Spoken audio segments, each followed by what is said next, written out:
keçilir, həm də ki, belə Mən deyim, soruşanda aydın axşamınız gəlir. xeyir. Axşamınız xeyir Mən görürəm. mən axırıncı dəfə qoşulmamışdım. Evdə işıqlar sönmüşdü. Ümumiyyətlə bizim ərazinin hamısı işıqlar Aha, sönmüş deyə qoşulanmadım. Bilməmişəm yəni hansı tapşırıqları. Uşaqlar danışanda mən bunu da öyrənərəm də. aydındır. Yəni demək istəyirsən ki, məndən dərs soruşmaya müəllim. Elə demək istəyirsən yəqin. Yaxşı. Demək, birinci başlayaq təbii sərvətlərdən. Uşaqlar bilirsiniz ki, təbii sərvətlər əsasən insanların ehtiyac və tələbatlarını ödəyən məhsullardır ki, dünyada onlar məhz insanların hər hansı bir ehtiyacını ödəyir. Ona görə biz ona sərvət deyirik, təbii ki. Amma təbii sərvətlər hamısı yerin altında olmur, yerin səthində də ola bilər ki, təbii sərvətlər ekoloji cəhətdən İki yerə bölünür. görək, Tükənən və Fatimə, tükənməyən. tükənən və tükənməyən, bəli. Demək, tükənən, Bir də tükənməyən. tükənən, bəli. Bir də tükənməyən, yazıram qısa olsun, tükənməyən. Tükənməyən təbii sərvətlər hansılardır? Günəş enerjisi, iqlim ehtiyatları. Tələsməyək, günəş, iqlim, külək, sonra Fatimə zəhmət olmasa. Günəş enerjisi, külək enerjisi, iqlim ehtiyatları, geotermal ehtiyatlar, qabarma və çəkilmə. Geotermal, bir də qabarma, çəkilmə. Bəli. Qabarma, çəkilmə nəyin təsirlə baş verir? Günəş aya görə. Ayın günəşin. Təbii ki, ayın cazibəsi ilə. Bu sutkalıq təkrarlanan ritmik hadisəyə aiddir Aylin, yoxsa illik hadisəyə aiddir? Sutkalıq. Sutkalıq. Çünki yer öz ox ətrafında bir gün ərzində Azərbaycanda çox ayla eyni istiqamətdə qalan tərəflər də qabarma, yəni aydan məsələn bir xətt keçirsə, yerdən həmin o xətt keçir təbii ki. Yəni hər ikisindən bir xətt keçirsə, o xətt boyunca, yəni o xətt istiqamətində qabarma baş verir. Əks tərəflərdə isə çəkilmə olur. O xəttə perpendikulyar qalan hissələrdə ki, 6 saatdan bir bu hadisə dəyişir. Çünki 6 saatdan bir yer 90 dərəcə dönür. Ayın tərs tərəfində qalan hissə 90 yəni dərəcə döndükdən sonra yenə ayla eyni istiqamətdə qalmış olur. Yəni belə deyək. O səbəbdən çəkilmiş ərazilərdə 6 saatdan sonra qabarma hadisəsi baş verir və ya əkisini də deyə bilərik. Qabarmış hadisələr, qabarmış ərazilərdə, yəni suların qabardığı hissələrdə, yuxarı qalxdığı hissələrdə 6 saatdan sonra çəkilmə hadisəsi baş verir. Ki, dünyada ən hündür qabarma Fandi körfəzində olub, Kanadada yerləşir. Biz bunu qeyd eləyəcəyik sonraki dövrlərdə. Bəs Azərbaycanda qabarma çəkilmə hadisəsindən nə məqsədlə istifadə edirlər? Qazın təbii ehtiyatlar. Azərbaycanda istifadə etmir. Azərbaycanda ümumiyyətlə bəli olmur. Niyə? Çünki qabarma çəkilmə hadisəsi adətən böyük sularda olur, okean sularında. Xəzərdə bir neçə santimetrə qədər müşahidə olunsa da, bu o qədər də təsərrüfat əhəmiyyətli deyil. Çünki bu çox yüksəyə qalxanda dalğalar adətən 10 metrə və s. Bu zaman ondan enerji almaq mümkün. Deməli, sular qabarır okeana, quruya tərəf, sonra isə sürətli şəkildə istiqamətdə geri çəkilir. Bu suyun hərəkəti təbii ki, orada turbinləri hərəkətə gətirir, su borulardan keçir digər tərəfə, sonra əks istiqamətdə qaydanda onları fırladır və həmin fırlanma nəticəsində enerji yaranır. Yəni ondan elektrik enerjisi alınır. Tükənməyən və təmiz enerjidir. Nəsə demək istəyirdin? Qabarma çəkilmə bizdə yoxdur, çünki okean sahilində bizim ərazimiz yoxdur. Bəli, bəli. Dediyimiz kimi, bəli. Qabarma bir də bəzən okeana tökülən çayların dərələrində suyun səviyyəsinin artmasına səbəb olur. Bəzən biz bilirik ki, okean suları çökək yerdədir, çaylar qurudadır, hündür yerdədir. Çaylar axıb okeana tökülür. Amma okean səviyyəsi yuxarı qalxanda çay suyu mənbədən mənsəbə yox, əks istiqamətdə, mənsəbdən okeandan hara doğru hərəkət etməyə başlayır? Əksə, mənbəyə doğru.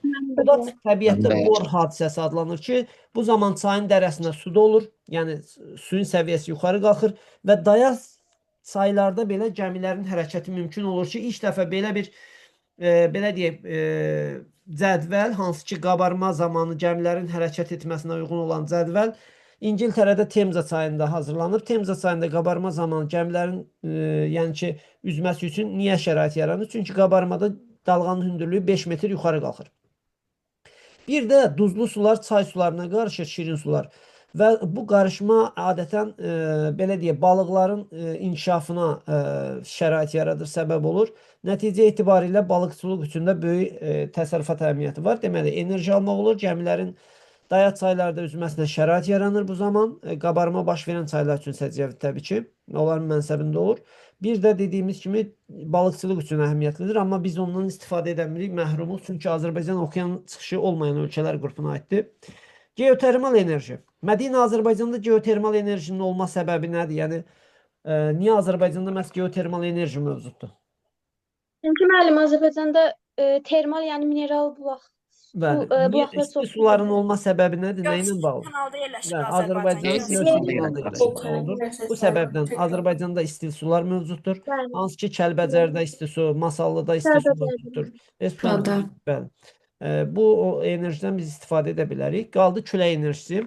Külək enerjisi Azərbaycanın hansı ərazisi üçün səciyyəvidir? Səsən. Abşeron Abşeron. Abşeron qobustan arası Xəzər sahilləri bilirsiniz, daim su ilə quru arasında təzyiq fərqi yaranır. Bu da küləyin yaranmasına səbəb olur ki, Abşeron yarımadasında əsən ən güclü küləklər hansıdır? Xəzri Gilavar. Xəzri hansı Gilavar. istiqamətdən əsir? Şimal. Şimaldan cənuba. Şimal-şərqdən, şimal-şərqdən, demək cənub-cənub qərbə, Gilavar isə cənub-cənub şərqdən şimal qərbə doğru əsən küləklərdir. Bəli. Bir də Azərbaycanın qərb bölgəsində, xüsusilə Kiçik Qafqaz ətraf ərazilərdə güclü küləklər əsir. Bundan enerji almaq mümkündür. Bunun müsbət cəhəti bu da təmiz enerji olmasıdır. Düzdür, biraz səs-küy yaradır. Bəzən orada yaşayan quşların və s. Belə deyək, yaşamasına mane olur, heyvanların oradan köçməsinə səbəb olur. Çünki o külək turbinləri hərəkət etdikcə səs yaranır. O cəhətdən qismən mənfidir. İqlim ehtiyatları bizdə kifayət qədər günəş işığı və istiliyi var deyə müxtəlif bitki təsərrüfatını inkişaf etdirmək mümkündür. Günəş enerjisi də bizdə günəşli günlərin sayı çox olan ölkələr qrupundayıq. Bu səbəbdən demək Azərbaycanda günəş enerjisi çox. Orta dağlıq ərazilər, rütubətli ərazilər istisna olmaqla əksər ərazilərdə günəş enerjisi çox düşür. Kür ərazidə, Abşeron, Qobustan, Samur dəvəçidir, bəli. Sonra Naxçıvan ərazisidir. Bunlarda günəşli günlərin sayı çoxdur, bulutsuz günlərin sayı çoxdur. Belə. İndi gəldik tükənən təbii sərvətlərə. Görək bizə kim izah edəcək tükənən təbii sərvətləri. Mədinə izah elədi. Suray Mursalova. Neft qaz olar. Neft qaz. Tükənən təbii sərvətlər. Tükənən təbii sərvətlər. Əsasən bərpa olunan Bəli, Suray buyur zəhmət olmasa bərpa olunanları qeyd edin. Bərpa oluna bilənə, məsələn, meşələrə aiddir. Meşə. Bizdə azdır, Azərbaycanda azdır və bərpa Bəli. oluna bilən bir şeydir. 11%-dir cəmi. Bu azdır bəli. Sonra Sonra Sudur müəllim. kömək eləyir su bəli. torpaq, hava. Bəli, torpaq bəli. Hava. Torpaq, hava da nə mənada tükənə bilər? Çirklənir, hava dizilə bilər. çirklənməni.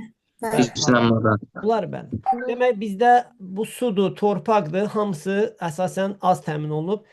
Az təmin olunan təbii sərvətlər qrupundadır. Meşədir, sudur, torpaqdır. Çünki Azərbaycan əhalisi sıxlığı çoxdur. Adam başına düşən torpaq ehtiyatı ona görə azdır. Çünki Azərbaycanda sıxlıq orta dünya göstəricisindən 2 dəfə yüksək göstəriciyə malikdir. Yaxşı, bunları qeyd elədik. İndi isə bərpa olunmayan təbii sərvətlər. Hansı onlara nə deyirik? Faydalı qazıntılar. Yaxşı, faydalı qazıntıları bizə izah eləsin. Demək, Zahid. Danışa bilərsiniz. Zahid, faydalı qazıntılar hansı qruplara ayrılır? Neft qaz. Deyə bilərəm. Yanar faydalı Faydalı qazıntılar. qazıntılardan.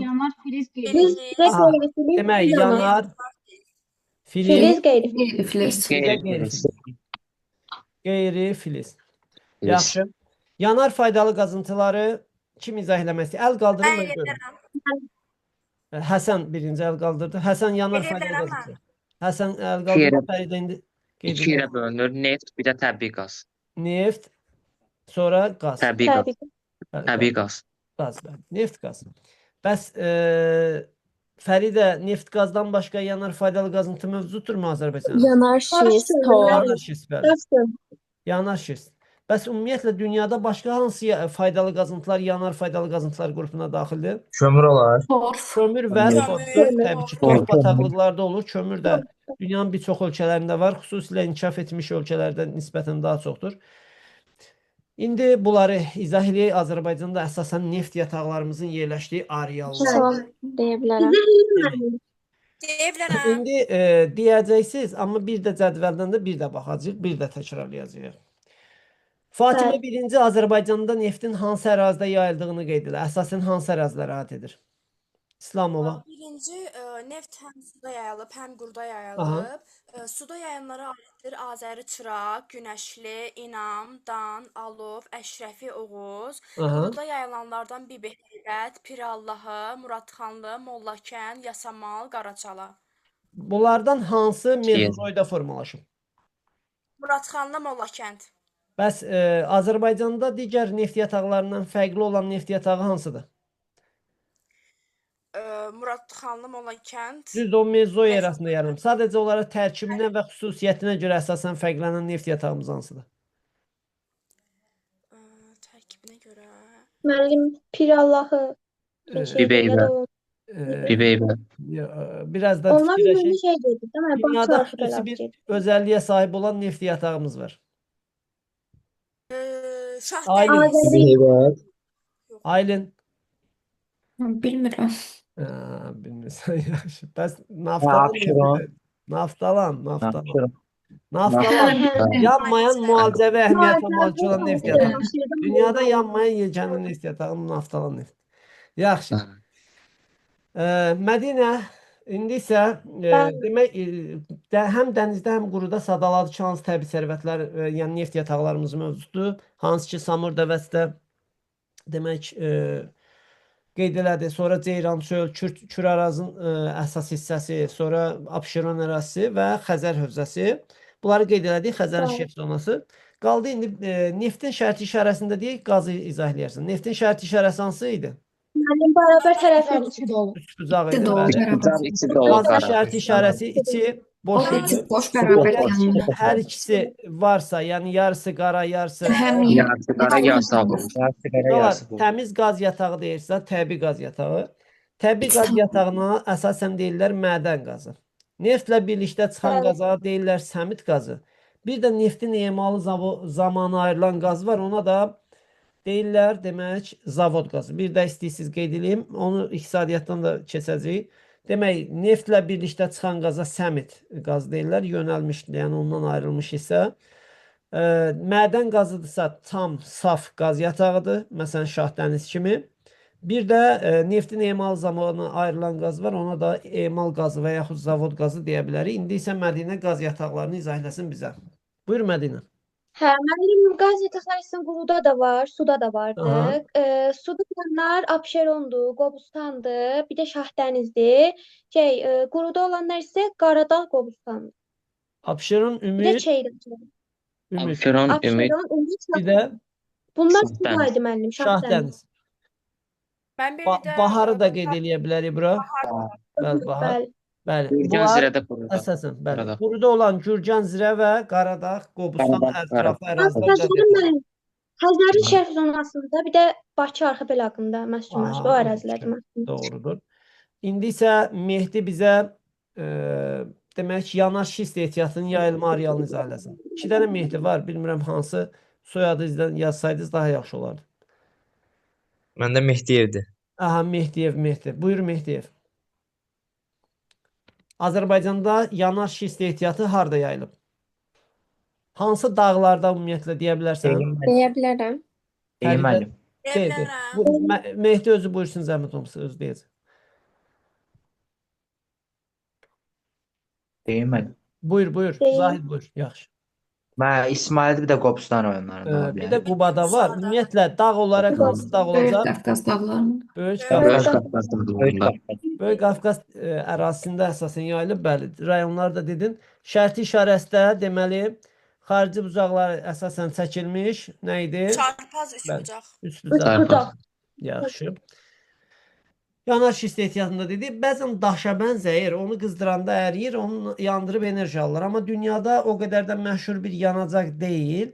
Nə üçün? Çünki yanacaq vermə qabiliyyəti azdır. Məsələn, 1 kiloqram daş kömür yananda ondan 7000 kalori enerji ayrılır. Bu beynəlxalq vahidlər sistemində istilik əmsalı sayılır. 1 kiloqram daş kömürün verdiyi enerji. Neftdə 10.500-dür. Qazda 9.800-ə qədərdir. Ki, yəni neftlə qaz daş kömürdən çoxdur. Məsələn, daş kömür 1 qəbul olunursa, neft 1,5 qəbul olunur. Qaz 1,4 qəbul olunur. Amma torf daş kömürün tam yarısı qədər enerji verə bilir. 3500, o da 0,5-ə bərabərdir. Quru odun hətta şistdən yaxşı enerji verir, 0,4 verir. Yanar şist 2100 verir. O səbəbdən onun əmsalı 0,3-ə bərabərdir. Yəni enerji vermə qabiliyyətləri az olduğu üçün torf və yanar şist daha çox ölkə daxili tələbatda geniş istifadə olunur.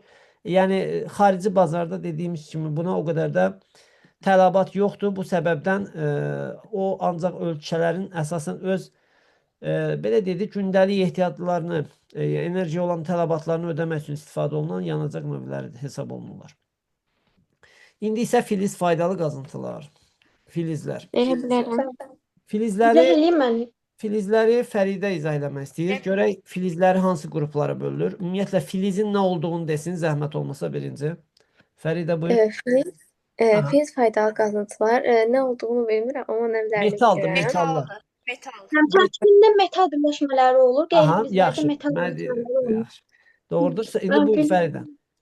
Aha, dəmir filizləri. Harda Aha. olduğunu deyim, yoxsa sadəcə növlərini deyim? Bir dənə buna aid bir şey deyək. Filiz ehtiyatları, yəni metallar adətən bir çox xüsusiyyətləri özündə birləşdirirlər. Bərk olurlar, parlaq İstilik olurlar. yaxşı keçirilir. Bir də enerji keçirmə qabiliyyətləri var. Enerji keçirirlər. Yəni elektrik keçirirlər də. Elektrik Bəli. Bir də keçirir. korroziya davamlıdırlar. Hamısı deyil təbii ki. Bəzi metallar özəldir. Metallar qara və əlvan olmaqla qruplara bölünür. İndi buyur Fəridə. Bəli. Buyur. Nəyi demək istəyirdin indi denən? Filiz faydalı qazıntıların növlərini deyəcək. Buyur. Aha, dəmir filizi, Aha. qızıl, civə, alunit, Tələsmə. Qızıl, civə, alunit. aha, Aha. aha, dəmir filizini yazdınız. Bəli, yazmış. Molibden. Molibden, polimetal, Polimetal, aha, mis, xromit. kromit. Neçə qaldı? Demək misidem əlvan metallardan qızıl, civə, alunit, molibden, polimetal, mis. Səhv eləmirəmsə qalmadı. Əgər yadımızdan nəsə çıxsa yenə qeyd eləyərik. Demək, Yerlərini deyim. metallar iki qrupa bölündü. Qara, bir də əlvan. Qara metala aid olanlar bizdə dəmirlə xromit oldu. Qalan bütün metallar hamısı əlvan qrupa daxil oldu. İndi yerlərindən hansını bilirsən denən. Aha, dəmir filizləri Daşkəsəndədir. Dəmiroğlu, Hamançay, bir də Daşkəsən. Bəs şərti işarəti necə idi?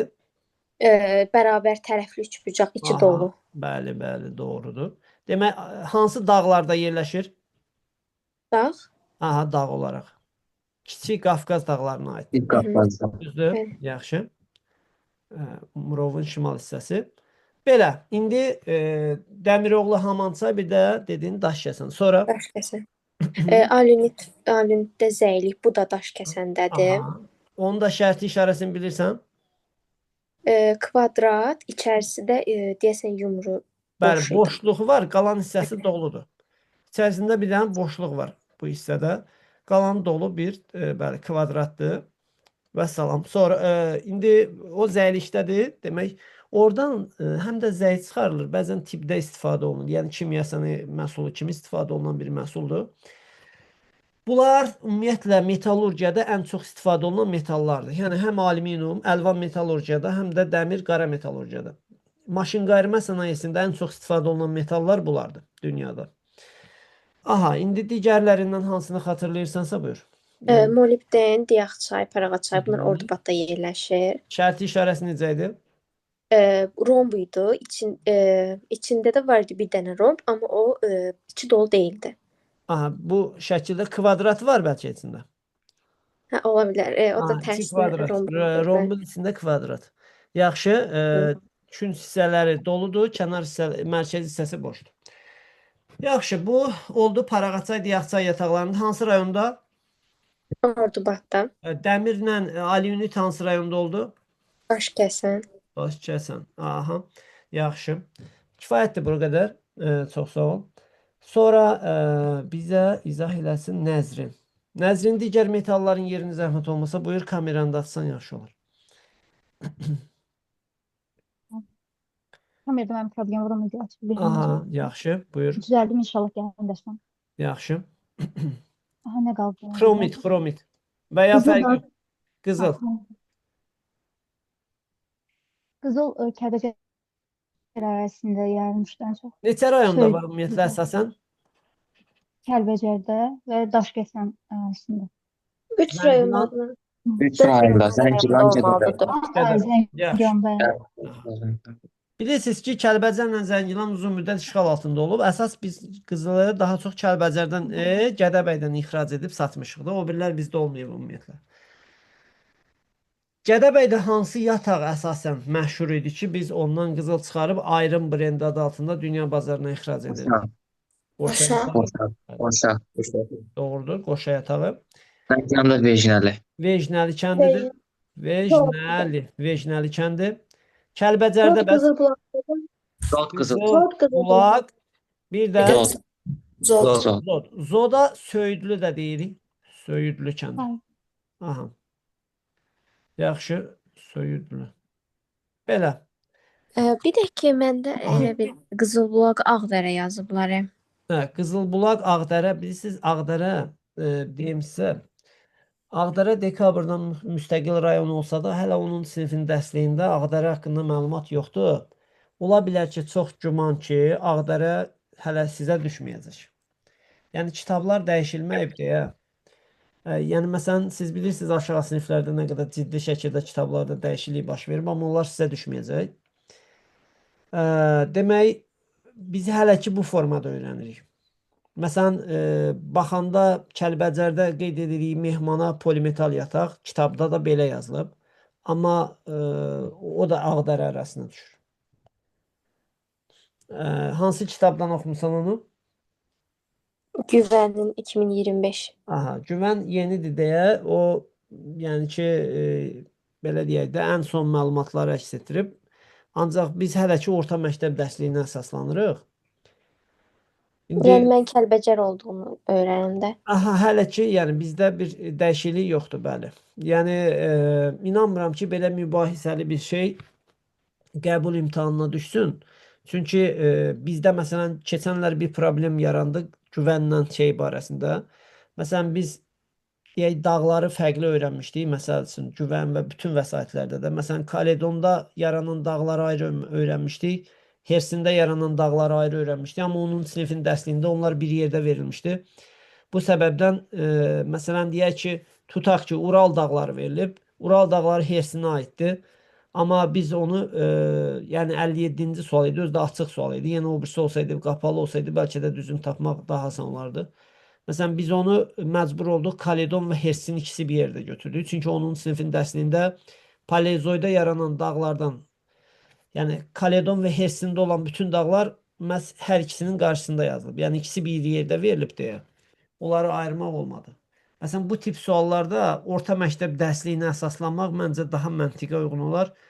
Dediyim kimi, çünki daim məsələn Dövlət İmtahan Mərkəzi stat gətirəndə demir ki, güvəndə belə yazılıb. Deyir ki, orta məktəb dərsliyində belə yazılıb. Buna görə bu sualın cavabı belədir.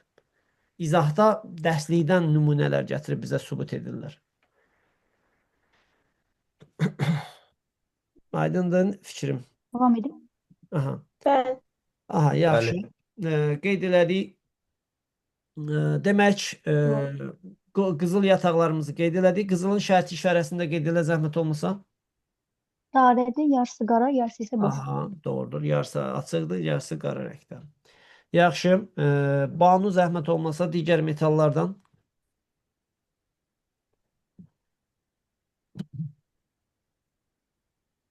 İzah eləyim Əli.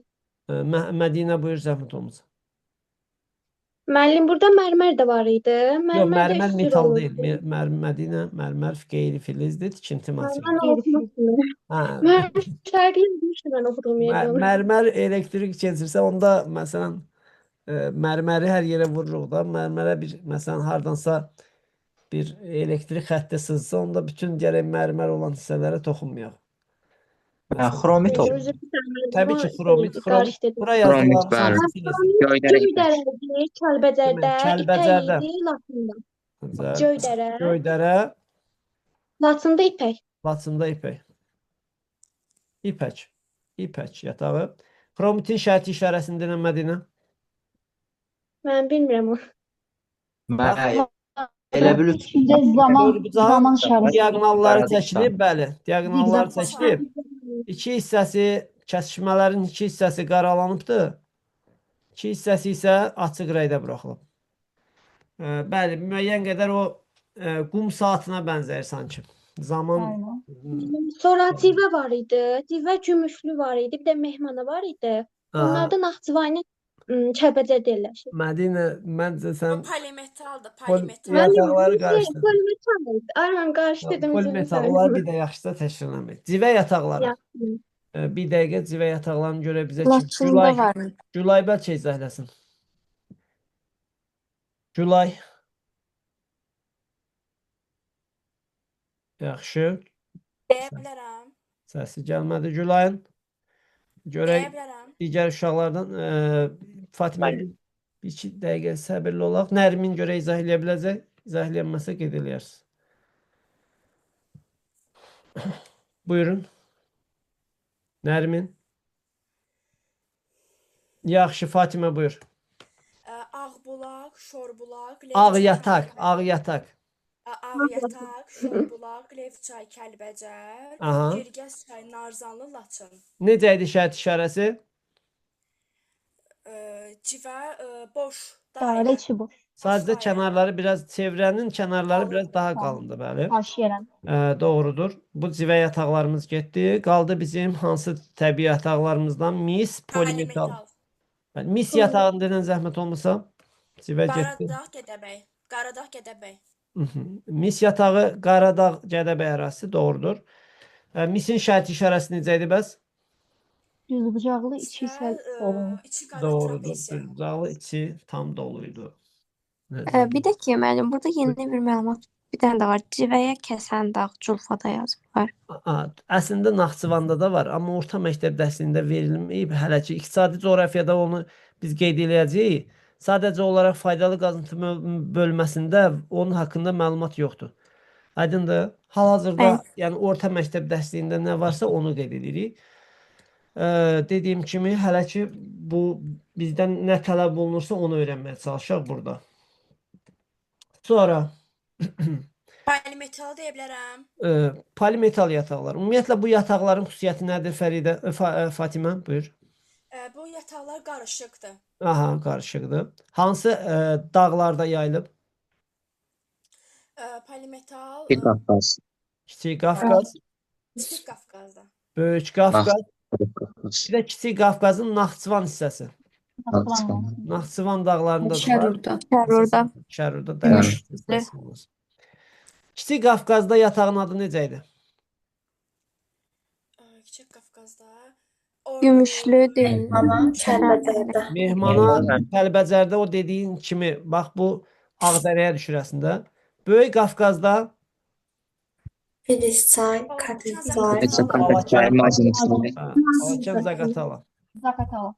Astaq. Qarabçay. Kastaqçay, Mazımçay, Katexçay, bir də Filizçay. Bunlar əsasən Naxçıvanda da Gümüşlü idi, Şərur rayonu. Şərurda. Yaxşı. Bəs şərti işarəsi necə idi? Dairəvi içi də Bu topuna oxşayır müəllim. X-lər.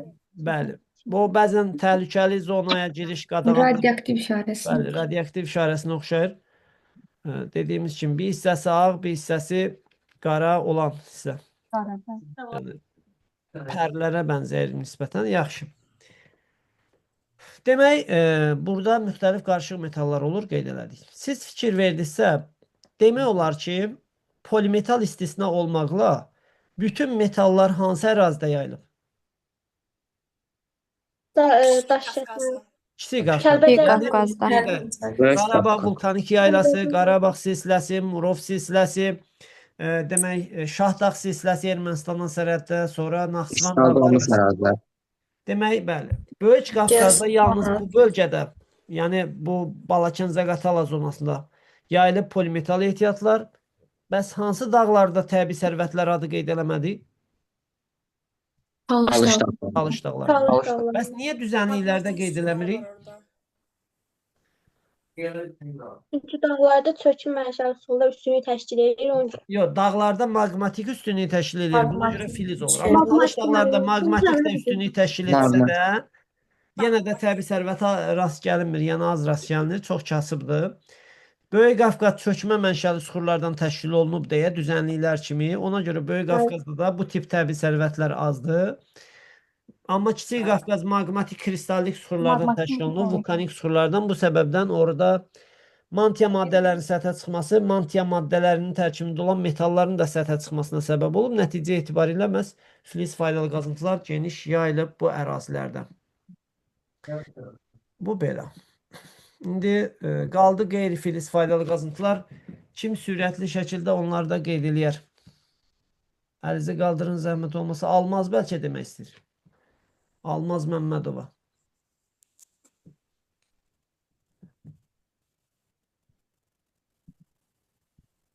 Yaxşı. Nərmin, Onur, Nan Nərmin hansız qeyd eləyəcək? Fəridə. Təbii sərvətlər var idi, göndərmişdim bunu. Yəni baxmısınız yəqin ki, keçən Bizdə dəfə. də Bəli. müəllim. Kim izah eləmək istəyir? Mərmər var idi. Elə Mən bayaq müəllim. səhvən qarışmışdı. Aha, yaxşı. Müəllim Ağdağ var idi, sement var idi, cips var idi. Çökmə duz, əhəng daşı. Əhəng daşı idi. Elfar işkilli, siyalı işkilli. Bəli. Demək, Mən yazıq ərazilərdəyim. bir dəqiqə. Demək, qeyd eləsək, əsasən qeyri-filizlər, dedik kimyəvi maddələr, sonra çinti materialları, bir də qiymətli daşlar. Bir də kənd təsərrüfatı var idi müəllim. Yaxşı. Tovuzuna qeydibat yarandı. Mhm. Kənd təsərrüfatı. Yaxşı. Demək, tikinti materiallarına nələr daxildir? Dolomit, Naxçıvan Dolomit. ərazisində yayılıb. Bax burada. Cips. Sonra Yuxarı Ağca kənddə cips var. sonra cips idi. Cips harda yayılmışdı? Yuxarı Ağca kənddə. Goranboyda. Goranboy ərazisində. Doğrudur. Sonra Qaradağda sement var idi. O da tikinti materialı. Qaradağda sement zavodu buradadır. Bir də Tovuz rayonunda var idi. Gördüyünüz kimi şəhər Bəli, içərisində burada Tovuz mövcud. Ən daşı Azərbaycanın müxtəlif hissələrində var. Gördüyünüz kimi şərt işarəsi yayılıbdır. Məsələn, Abşeron Qobustan arasında, Kiçik Qafqazda bu Elə bölgələr var. Tovuzda da var da əhəng daşı. Bəli. Sonra mərmər ehtiyatı Azərbaycanın hansı bölgələrində? Naxçıvan Kəlbəcər. Naxçıvan, Şəhər. Daşkəsən, Bir də Quba müəllim. Qubadır. Rəng olaraq düzdür. Da indi düşmür. Amma yenə də soruşaq. Qubada hansı rəng idi? Daşkəsəndə ağ idi. Qubada çəhra idi. Növbə ilə Daşkəsəndə. uşaqlar, növbə ilə. Yaxşı. Qubada çəhra idi, Daşkəsində ağ idi, Naxçıvanda qara mərmər. Uşaqlar, Kvars qumu Hacıvəlli Hökməli əsasən arasında yayılıb. Nöqtə ilə işarələnir burada. Demək, Abşeronda. Xambalın dedik. Gil Respublikamızın demək olar ki, hər tərəfində yayılıb. Amma onlardan biri xüsusi idi. Bəlkə Onur bizə deyə o hansı ki metal qəliblərinin hazırlanmasında istifadə olunan gil yatağımız var idi. Bentonit. Onur zəhmət olmasın. Bentonit də silahıdır. Bəli, düzdür. O da davamlı olduğu üçün məhz bu məqsədlə istifadə olunan təbii sərvət idi. Sonra prelit nə məqsədlə istifadə olunurdu? Bir nəfər Nəzrin buyursun zəhmət olmasın. Kəlbəcər ərazisi. Tikintidə istifadə olunur. Bir də kənd təsərrüfatında bəli, torpaqlarda hava və suyun yaxşı keçməsi üçün bitkinin yaxşı inkişafını təmin edir. O məqsədlə də istifadə edilir. Sonra əqiq ehtiyatı. Qaradağ. Gədəbəy. Əqiq, Qubadlı. Bax görürsünüz, işarəsi Qubadlıdadır. Bir də Respublikamızın hansıra? Göygöl. Gədəbəydə yoxdur. Gədəbəydə xəritədə verilməyib. Dərslikdə dərsin dəqiqlik barəsində məlumat verilməyib Gədəbəydə olması barəsində. İndi fırlayacağım, özünüz də baxarsınız. Baxın, burada yəni bizdə əsasən qiymətli daşlar haqqında o qədər məlumat yoxdur. Ümumiyyətlə Azərbaycanda qiymətli daşlar demək olar ki, çox da yoxdur. Yəni hansı ki, firuzədir, yaqutdur, sapfirdir, sonra digər almazdır məsələn. Bunlar yoxdur. Əqiq var. O da dediyimiz kimi az ərazidə yayılıb. Həm də digərləri ilə müqayisədə o qədər də qiymətli sayılmır yəni. Çox da baha qiymətə satılan bir daş deyil. Yaqutla almazla müqayisə ediləsi bir, yəni ki, gücə sahib deyil. Sonra qeyd eləmədiklərimiz Ən sərt qiymətli daş nə, hansıdır? ən qiymətli daş Ən sərt. necə? Sərt? Bəli. Ən sərt almaz olmalıdır, səhv eləmirəmsə. Almaz. Məsəl var, deyir almaz ancaq almaz kəsir. Belə bir misal var. Çox bərk olur. Bəzən bir şeyi kəsmək üçün almaz deyir. Məsələn, nəysə mişar dəmir kəsən məsələn aparatlar olur. Deyir almazdandır və s. Eşitmisiniz, bilmirəm yoxsa yox. Yəni çox möhkəm olması əsasən anlamına gəlir o mənada. Sonra bunları qeyd elədik. Kimya sənayesində dedik, seolitdən istifadə olunur. Həm də kənd təsərrüfatında. Yenə prelitdir. Kimya sənayesində istifadə olunur kənd təsərrüfatında. Bu prelit izolyasiya məqsədi ilə istifadə olunur. Bəzən betona qarışdırırlar, bəzən tavan və divar arasında olur. Nəm və s. əsasən keçirməsin deyə o məqsədlə istifadə edirlər. Demək, bunları qeyd elədik. Kükürd idi. Kükürd Kiçik Qafqazın şimalında demək yayılıb. Hansı ki, yataqların adı var idi. Çıraqdərə Toğnalı əsasən. Barit yatağı, Barit demək Daşkəsən və Gədəbəy rayonlarında adı belədir yataqların. Demək bizim Barit yataqlarının bir anlıq fikrimdən çıxdı. İndi qeyd eləyəcəm. Çovdar Başqışlaq, üzrlü sayın. Unutdum bir anlıq. Çovdar Başqışlaq. Çovdar yerləşir Daşkəsəndə, Başqışlaq Gədəbəy arasında. Amma görürsünüz ki, yatağın adı artıq verilməyib, amma əvvəlki dərslikdə var idi. Sonra duz ehtiyatlarımız bizim, demək, Nehrəm Duz Dağı yatağı Naxçıvan arasında kimya sənayesində istifadə olunur. Burada demək, daş duz Naxçıvandadır, amma çökmə duz Azərbaycanın hansı hissəsindədir? Abşeron göllərində əsasən. Abşeron göllərində. Yaxşı, bunlar da bizim tikinti materiallarımız və digərlər oldu. Qaldı bizim mineral ehtiyatlarımız. Mineral sular, bəli. Uşaqlar, mineral sular nəyə deyilir ümumiyyətlə? Yeraltından təbii İçində qaz və duz olan. Yəni, suyun tərkibində başqa maddələr varsa, adətən biz ona mineral deyirik. Əgər istidirsə ona nə deyəcəyik əsasən? Termal. Bunların da adlarını xüsusi olaraq qeyd eləmək lazımdır. Bilirsiniz, bəziləri adı məlumdur. Məsələn, Şıx Suraxanı deyəndə biz bilməliyik ki, bu Abşeron yarımadasında yerləşir. Çünki ərazi olaraq burada elə adlar var. Sonra şı ifadəsi çox istifadə olunur. Turşusu, şırlan, Şuşa ilə yadda saxlayaq. Naxçıvanın suları məşhurdur. Onu bəzən bu su ehtiyatlarına görə nə adlandırırdılar? Naxçıvanı. Respublikamızın nəyi sayılır? Uralı, Azərbaycan Uralı. Danışıq səs oldu, aydın başa düşmürəm. Bir kim qeyd eləmək istəyirsə, əlin qaldırsın, bax, görün. Fəridə, buyur. Azərbaycanın Mineral Bulaqlar Muzeyi adlandırırlar. Siz dediyiniz Azərbaycanın Uralı Kiçik Qafqazı adlandırırlar. Çünki təbii ehtiyatlarına görə çox çeşidlidir bu səbəbdən. Sonra isti sudur, bilirsiniz, Kəlbəcər arasında var. Bir də Masallıda əsasən. Xaltan Cimixaşı demişdik, üçün bir yerdə əzbərləməliyik. Xaltan Cimixaşı Qubadadır, bəli.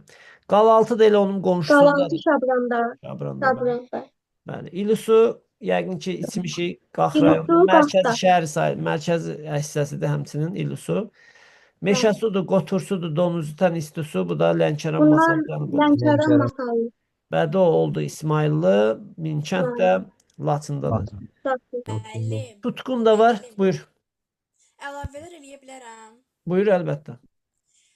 Darı Dağ Culfada Bəli, yerləşir. bəli, bəli. Bayxır Sirab Babəkdə, Aha. Badamlı Şahbuzda Əhsən. yerləşir. Şahbuz daha şimal Ə, tərəfdədir, bəli. Bir də Şırlan, Tursu, İsa Şuşada. Bəli, İsa bulağı var Şuşada. Məşhur bulaqdır. Əvvəllər də istifadə olunub. İndi də yenidən bərpa olunub. Minçən. Sonra Laçında Minçən. Soyuq bəli. Çamaxıda. Hansı? Çuxuryurt. Soyuq Çamaxı, Bəli, Bum bəli, Qəbələ. aydındır. Sonra başqaları da var, əlavə eləyə bilərsən sən. Yodlu bromlu sulara aiddir Xıllı, Müşov Dağ, Baba Zənəm. Abşeron Belə hansı ərazidə yerləşir dediyin yataqlar? Sadaladığım Kiçik Qafqazda. Naxçıvanda. Üzr səndən Naxçıvan. Neftçaladadır, Neftçala. Hə, yodlu bromlu sular Neftçala rayonundadır. Yadında qalar? Bəli, bəli. Aha, demək Abşeronda Neftçala bir də Abşeron arasında yodlu bromlu sular var. Sonra var idi məsələn Bum yadınızda qalmışdı hansı rayondaydı? Qəbələ. Aha. Bəs Xalxa hansındaydı? Oğuzda. Oğuzdaydı. Oğuz. Yaxşı, Oğuzda. bunları da yadda saxlayaq. Çünki sonra bizə lazım olacaq onlar. Yaxşı, bu Azərbaycanın olmuşdu nəyi? Təbii ehtiyatları. İnanıram ki, təbii ehtiyatları yaxşı mənimsədik. Amma yenə də görürsünüz ki, nə qədər yaxşı mənimsəsək də, yenə də problemli məsələlər qalıb. Qarışdırırıq bəzi yataqların adını və s. O səbəbdən həmişə yaxşıca davamlı təkrar eləməliyik. Çünki bu mövzu dediyim kimi elə bir mövzudur ki, biraz bunda əzbərə meyillik çoxdur. Nə üçün? Çünki yataqlar və yerləşdiyi rayonlar. Uşaqlar, burada bu ümumiyyətlə mövzularda bəzən Azərbaycanla bağlı, yəni Azərbaycanın fiziki xüsusiyyətləri ilə bağlı bir mövzudan sual düşür. Amma həmin mövzunu biz keçməmişik. İstəyirəm qısa şəkildə onun üstündən bir dənə gedək. Hansı ki, o Azərbaycan Respublikasının fiziki coğrafi rayonlaşması mövzusudur. O mövzunun xəritəsindən və yaxud orada olan bölgələrdən sual düşəndə nisbətən çətinlik yaranır. Onunla istəyirəm onu bir dənə üzərindən dediyim kimi təkrar gedək. Hansı ki, Azərbaycan hansı fiziki coğrafi rayonlara ayrılır, ona baxaq.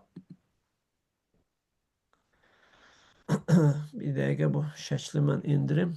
Testlərdə də var idi Zaqatalahız, Bəli. Günlük Elə onu Axıddı. deyirəm ki, bir dənə onu baxaq. Çünki bu mövzu çox düşüb testlərdə. Demək, hissə-hissə qeyd eləyək. Burada istədim. Bütün xəritəni köçürəm, yarısı köçdü. Nəysə hissə-hissə köçmədi. Bir-bir baxaq onda rayon bəy rayon.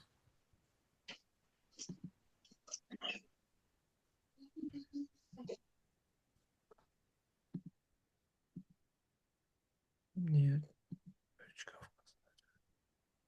Demək belə. İndi paylaşacağım sizlə. Hal-hazırda görürsüz yəqin ki.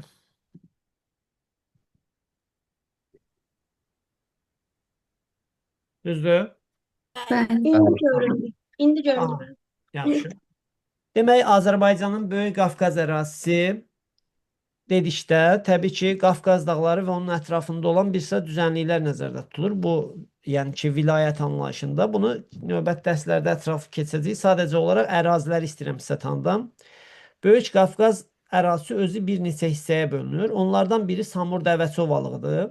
Böyük Qafqazın şimal-şərq hissəsi. Yəni, bu iki tektonik zonda da yerləşir. Həm ön Qafqaza aid olan, həm də Böyük Qafqaz qalxmasına aid olan ərazilər Böyük Qafqaz təbii vilayətinin tərkib hissəsinə daxildir. Burada demək, Samur Dəvəçi ovalığı deyəndə artıq bilirsiniz hara nəzərdə tutulur. Abşeron Qobustan ərazisi hara nəzərdə tutulur. Demək, Dağlıq Şirvan və ya Şamaxı bölgəsi dedikdə bu ərazi nəzərdə tutulacaq, bu hissə. Sonra Zaqatala Lahıc deyəndə Gürcüstan sərhəddindən başlayaraq Girdiman çayının dərəsinə qədər uzanan bu hissə nəzərdə tutulur. Azərbaycanın əsasən hündür hissələrindən biridir. Baş Qafqaz silsiləsini əsasən əhatə edir. Yəni, ən hündür hissəsidir. Sonra Baş Qafqaz silsiləsi ilə, yəni bu sərhəddi istəyirsiniz ayıraq, tam şəkildə görəsiniz. Baş Qafqaz silsiləsi ilə, demək, Samur Dəvəçi arasında qalan bu Böyük Qafqazın şimalında yerləşən dağlıq hissəyə isə Qonaqkənd deyirlər. Qonaqkənd. Qonaqkənd burada yaşayış məntəqəsi adıdır. Qubada yerləşir. Onun adı ilə Böyük Qafqazın şimal-şərq hissəsində yerləşən yan sistlər və onun ətrafında olan ərazilər məhz demək Qonaqkənd fiziki coğrafi rayonuna aid edilir. Onunla Xəzər sahili arası Samur dəvəçidir. Böyük Qafqazın cənub-şərq hissəsi bu Abşeron Qobustan ərazisi. Sonra Böyük Qafqazın cənubu Şamaxı zonası, bu demək ki, Dağlıq Şirvan dediyimiz hissə Şamaxı bura. Bu da Zaqatala Lahıc ərazisidir. Zaqataladan Lahıc qəsəbəsinə qədər uzandığı üçün, yəni Balakən Zaqataladan Lahıc qəsəbəsinə uzandığı üçün buna belə bir ad verirlər. Yəni bilin ki, Zaqatala Lahıc deyəndə hara nəzərdə tutulur? Qonaqkənd deyəndə hara nəzərdə tutulur? Şamaxı deyəndə və ya Dağlıq Şirvan hara? Abşeron Qobustan hara? Samur dəvəçi hara? 5-i demək oldu hara? Böyük Qafqaza aid olan. Ümumi 19 dənədir. İndi digərlərinə baxaq. Ən çox Kürd ölkəşliyindədir.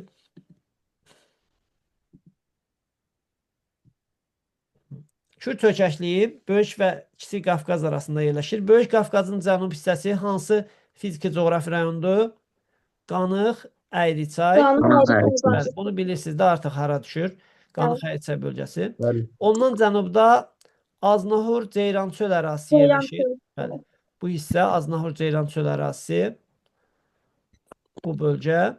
Sonra yenə ondan şərqdə Küdr-i Şirvan dediyimiz Şirvan düzünün okean səviyyəsindən yuxarıda qalan hissəsi. Demək, bura Ceyrançöl, Aznahur. Bura oldu Qanıq, Əyriçay. Bura oldu Küdr-i Şirvan. Sonra bu hissə Qazax, Gəncə, yəni Qazax, Qarabağ, Kiçik Qafqazla Kürd ölkəkliyi arasında yerləşir, onları ayırır. Qazax, Qarabağ, Gəncə, Qazax və Qarabağ düzlərini əsasən özündə birləşdirir. Bu bilirsiniz aşağı Araz boyu düzənliklərdir. Buna Araz boyu düzənliyi deyirik. Araz boyu. Bu tam yaşıl olan hissə isə Mərkəzi Aran. bu bəli, Mərkəzi Aran, Kür-Araz ovalığı əsasən hesab olunur. Kür-Araz. Bu demək oldu ki, demək yəni bu ərazilər Kürd ölkəkliyinin hissələridir əsasən. Bilin ki, yəni bunlardan məsələn Küdr-i Şirvan deyəndə hara nəzərdə tutulacaq? Qazax, Qarabağ deyəndə hara nəzərdə tutulacaq?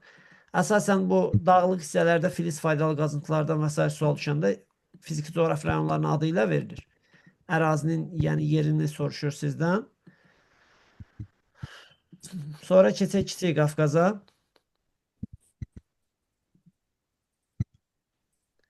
Kiçik Qafqazda baxın, demək, Kiçik Qafqazın şimalında yerləşən düzənliklər Kürd çökəkliyinə aid oldu. Gəncə, Qazax düzü, Qarabağ düzü, Qazax, Qarabağ fiziki coğrafi rayonun tərkib hissəsinə aiddir. Burada şimalda yerləşən, Murovdan şimalda qalan əsasən təbii sərvətlərin olduğu hissələr düşür Gəncə fiziki coğrafi rayonunun tərkib hissəsinə. Yəni Gəncə deyəndə burada Gədəbəy, Göygöl, sonra Daşkəsən rayonları, Tovuzu və s. dağlıq hissələri nəzərdə tutulur. Filiz faydalı qazıntılar gələndə bu zonada bilin ki, Gəncə fiziki coğrafi rayonun tərkib hissəsindədir. Ondan cənubda Qarabağ silsiləsi var. Bu hissə Qarabağdır. Tektonik zonadır. Ən hündür zirvəsi böyük. Sonra gəlir Qarabağ vulkanik yaylası və ya vulkanik yayla bu bölgə. Sonra gəldi aşağı hissə Həkəri çayının aşağı axar olduğu üçün buna Həkəri fiziki coğrafi rayon deyilir. Yəni yerləşdiyi ərazi Gəncə, sonra Qarabağ. Qarabağ vulkanik yaylası, bir də Həkəri. Bəli, vulkanik yayla, bir də Həkəri. Oldu Kiçik Qafqaz ərazisi. Sonra keçən növbəti hissəyə, yəni Talışla Naxçıvan ərazisi. Onlar daha asandır. Çünki onlar iki fiziki coğrafi rayona bölünürlər. Onları tapmaq o qədər də çətin deyil. Adlarından bəllidir zaten. Yarısı düzənlikdir, yarısı dağlıq. Hər ikisi bu xəritədə demək görünür. Demək, bu cənub bölgəsinin düzənlik hissəsi aiddir hansı ovalığa? Lənkəran ovalığa. Lənkəran. Qərb hissəsi hara daxildir? Talış dağı. Talış. Deməli, iki hissəyə bölündü. Demək, Talış dağları, bir də hara? Lənkəran. Talış dağları məlum məsələdir ki, paleogen yaşlı vulkanogen mənşəli suxurlardır. Lənkəran ovalığı isə akkumulyativ mənşəli 4-cü dövr suxurlardır. Həm də şərqində abrazion mənşəli dəniz çöküntülərinə rast gəlinir. Naxçıvan da eyni ilə elədir. Naxçıvan yəni fiziki olaraq iki hissəyə bölünür. Dağlıq hissəsi aiddir Günnüt Qapıcıq bölgəsi, Günnüt Qapıcıq zonası. Düzənlik hissəsi isə adlanır Şərur Orduba. Və salam. Bunlar Azərbaycanın fiziki coğrafi rayonlarıdır. Fiziki coğrafi rayonlar deyəndə artıq biləsiniz ki, söhbət hardan gedir. Yəni filiz faydalı qazıntılar adətən dağlıq hissələrdə olur. Bu hissələr indi biz bu dəqiqə hamısını %100 yadımızda saxlamasaq da, ümumi xəritəsi var, onu göndərərəm sizə. Oradan da yəni yavaş-yavaş indi bu dərsə qədər əzbərləməyə çalışarıq. Bu dərsi niyə keçmirik biz? Çünki bu dərsi keçmək üçün gərək Azərbaycana aid olan fiziki məlumatların hamısını keçək. Yəni iqlim, çaylar, Azərbaycanın əsasən bitki, heyvanat aləmi. Yəni bu xəritəni əsasən əzbərləsəz, yerlərini aydın şəkildə biləsiniz ki, hardan söhbət gedir. Belə. Bugün mövzunu yekunlaşdırdı bu hissədə. Qaldı Azərbaycan Respublikasının nəyi? Relyefi. Düzdür? Relyefi. Relyefini keçməmişik. Elə relyefi də əsasən 10-cu sinif dərsliğindədir. Əsas hissəsi, yəni 10-cu sinifin dərsliğindədir. Oradan baxacağıq təbii ki, relyefinə də. Relyefə keçməmişdən qabaq birinci baxaq görək biz testlər nə çətinliyimiz olub, onu aradan qaldıraq. Bir də sizə sınaq göndərməmişdim mən. Bu dəfə səhv eləmirəmsə yox, o dəfə. Göndərməmişdim. Sonra hər dərsə bir dənə sınaq göndərəcəm. Yəni əsas bu yaxınlarda 3-4 dənə ardıcıl sınaq olacaq, blok sınağı. Onları yazmalısınız hər dərsə. İndi bu dərsin sonunda göndərəcəm sizə. İzahını da sonra atacağım. Elə izahına baxasınız, siz bəlkə dərsə o qədər də yəni qalmadı. Müəllim, indi keçdiyimiz dərs var. Bəli. Müəllim, o dərsi coğrafiya 10-cu sinifdə öyrənən, yoxsa konspektdən? Konspektdən də baxasınız. Konspektdə də müəyyən qədər asan hissələr var. 10-cu sinifin dərsliyində də yəni rahatlığından öyrənmək mümkündür. Hər ikisindən baxaq. Bəli, bəzi məlumatlar olacaq ki, biraz kənar, yəni dərslikdən kənardır suallar. Məsələn, hissə test topusunda elə sual olacaq ki, ancaq həmin sualın cavabı konkret olaraq orada yazılmayıb. Konspektdən də baxsaz yaxşı olur. Oldu müəllim. Bir də bizdə suallarda yeniliklər olur. İndi baxaq Azərbaycanın mineral ehtiyatları mövzusu. Buyurun. Hansı sualda çətinlik varsa qeyd edək. Testi də rahat idi müəllim. Rahat idi. Amma yenə də bəzi faydalı qazıntıların adını qarışdırırsınız. Zəhmət olmasa bir də ümumiyyətlə çalışaq uşaq. Necə? Prosta indi qarışdırırdım, bilmirəm. Yoxsa mən qəşəng öyrənmişdim. Ancaq dediyim kimi mən yəni bilirəm ki, bunu qarışdıra bilərsiniz. Ona görə nə etmək lazımdır? Təkrar eləmək lazımdır. Məsələn, litosferə başladıq, davamlı olaraq litosferdən təkrarlamaq lazımdır. Yəni keçdiyimiz mövzuları hər gün biz vərəqləsək, əzbərimizdə qalar hamısı. Qeyd eləyək, hansı suallarda səhvlik var?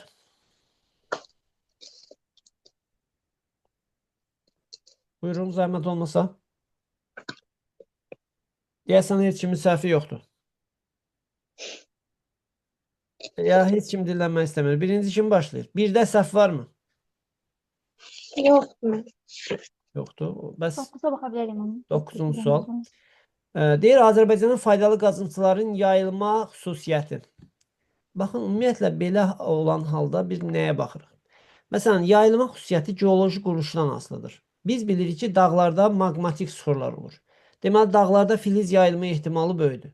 Düzənliklərdə çökək yerdə yanar faydalı qazıntılar olur. Ya quruda, ya da Xəzər dənizində. Xəzər dənizində niyə yanardı? Çünki Xəzərə çaylar bitki və heyvan qalıqlarını meşələrdən yuyub gətirir, tökür ora, üstü örtülür minlər, milyon illər ərzində o zamanla neftə qaza çevrilir. Yəni, əsas xüsusiyyət budur ki, demək, adətən çökək yerlərdə neft qaz olur, yəni yanar faydalı qazıntıları daha çox rast gəlmək olur. Dağlıq hissələrdə isə filiz. Yəni, əsas göstəricilik kimi kəskin fərqlənən hissələr bunlardır. İndi baxaq, deyir, Günnüt Qapıcıq. Günnüt Qapıcıq haraydı? Naxçıvan. Qapıcıq dağı Naxçıvanın ən yüksək hissəsidir. Kiçik Qafqazın da Naxçıvanda. yüksək zirvəsidir. Naxçıvan Hə, dağlıdır. dağlıq hissəsi. Deməli burada nəyin yayılma ehtimalı böyüdür? Burada Filiz. filiz faydaları. Özdə maqmatik Filiz. sular. Gəncədə Filiz Murovun suları. şimal hissəsində yerləşən belə deyək ki, Kiçik Qafqazın şimalında olan dağlıq hissədən söhbət gedir. Bu da dağdır. Daş kəsən Gədəbəy və sair bölgəsi bura aiddir. Deməli burada nə olacaq? Filiz olacaq. Deməli burada Filiz heç bir olacaq. səhv yoxdur. Deməli bizim cavabımız 1 ilə başlayır.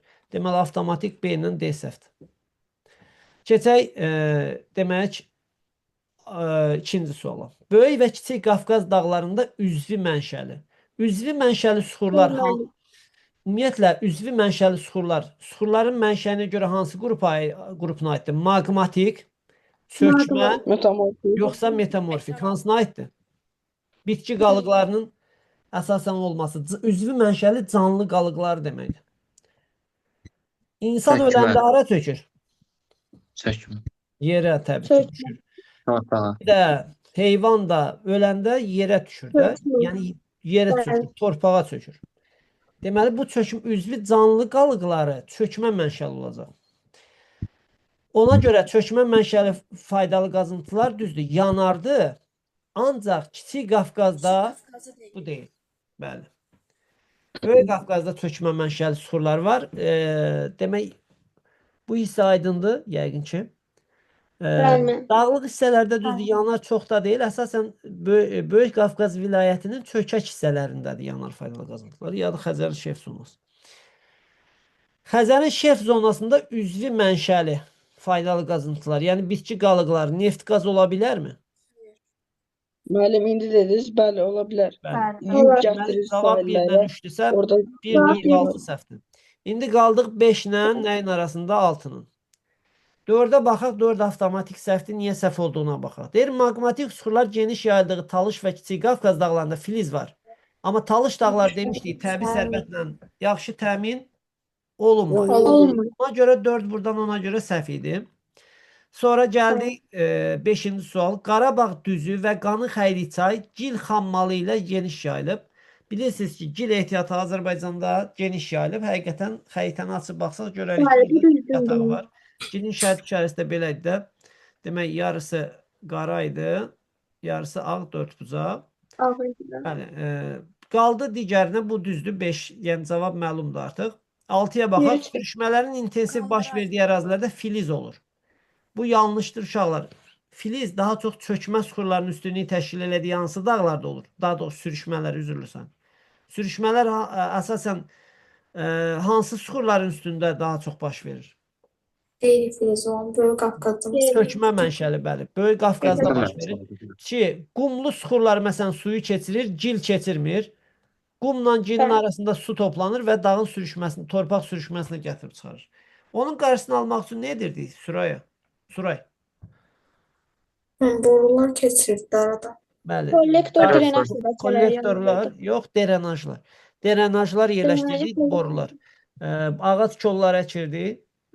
Fitomeliorativ tədbir deyirik. Bəzən də terraslaşdırma olur. Dağı kəsib sürüşmə ehtimal olan hissələrini dağdan ayırmaq. Yaxşı, bu hissə yəqin ki, aydın oldu. Sual, keçək növbəti hissəyə. Aydın olan çox sağ ol. Yəni bəş suxurlarda sürüşmə olur da adətən. Burada filiz faydalı qazıntıların olduğu yerdə intensiv sürüşmə olanmaz. Kiçik Qafqazda ona görə intensiv sürüşmə baş vermir. Yəni 6 düzgün fikir deyil. Sonra hansı sual? 80-ci sual baxım dedik. 80-ci sual. 80-ə qədər yəqin ki, səhv var. Birinci onlara baxaq zəhmət olmasa. Kimin sualı varsa buyursun. 79. 79-a qədər. 79-a qədər səhv yoxdurmu? Neçə? 79. 52-yə baxa bilərik. 79 eşitdim. Yəni sadəcə deyirəm ora qədər çox sual var ona görə. Elə kimsə səhvə yol veribmi ora qədər? 52-ci sual. Bax burada ən yaxşı nədir? Zahid, bu Azərbaycan Respublikası ümumiyyətlə xəritədə kontur xəritən varsa, bax onun üzərində Azərbaycanın inzibati rayonlarını yazıb əzbərləmək lazımdır. Ki hansı rayonlar Azərbaycanda harada yerləşir? Gələk birinci rayonları tanıyaq. Məsələn, birinci rayon hansı rayondur? Fədərə. Şərur, Şərur. Şərur, İkinci rayonumuz hansı rayondur? Gədəbəy, Gədəbəy.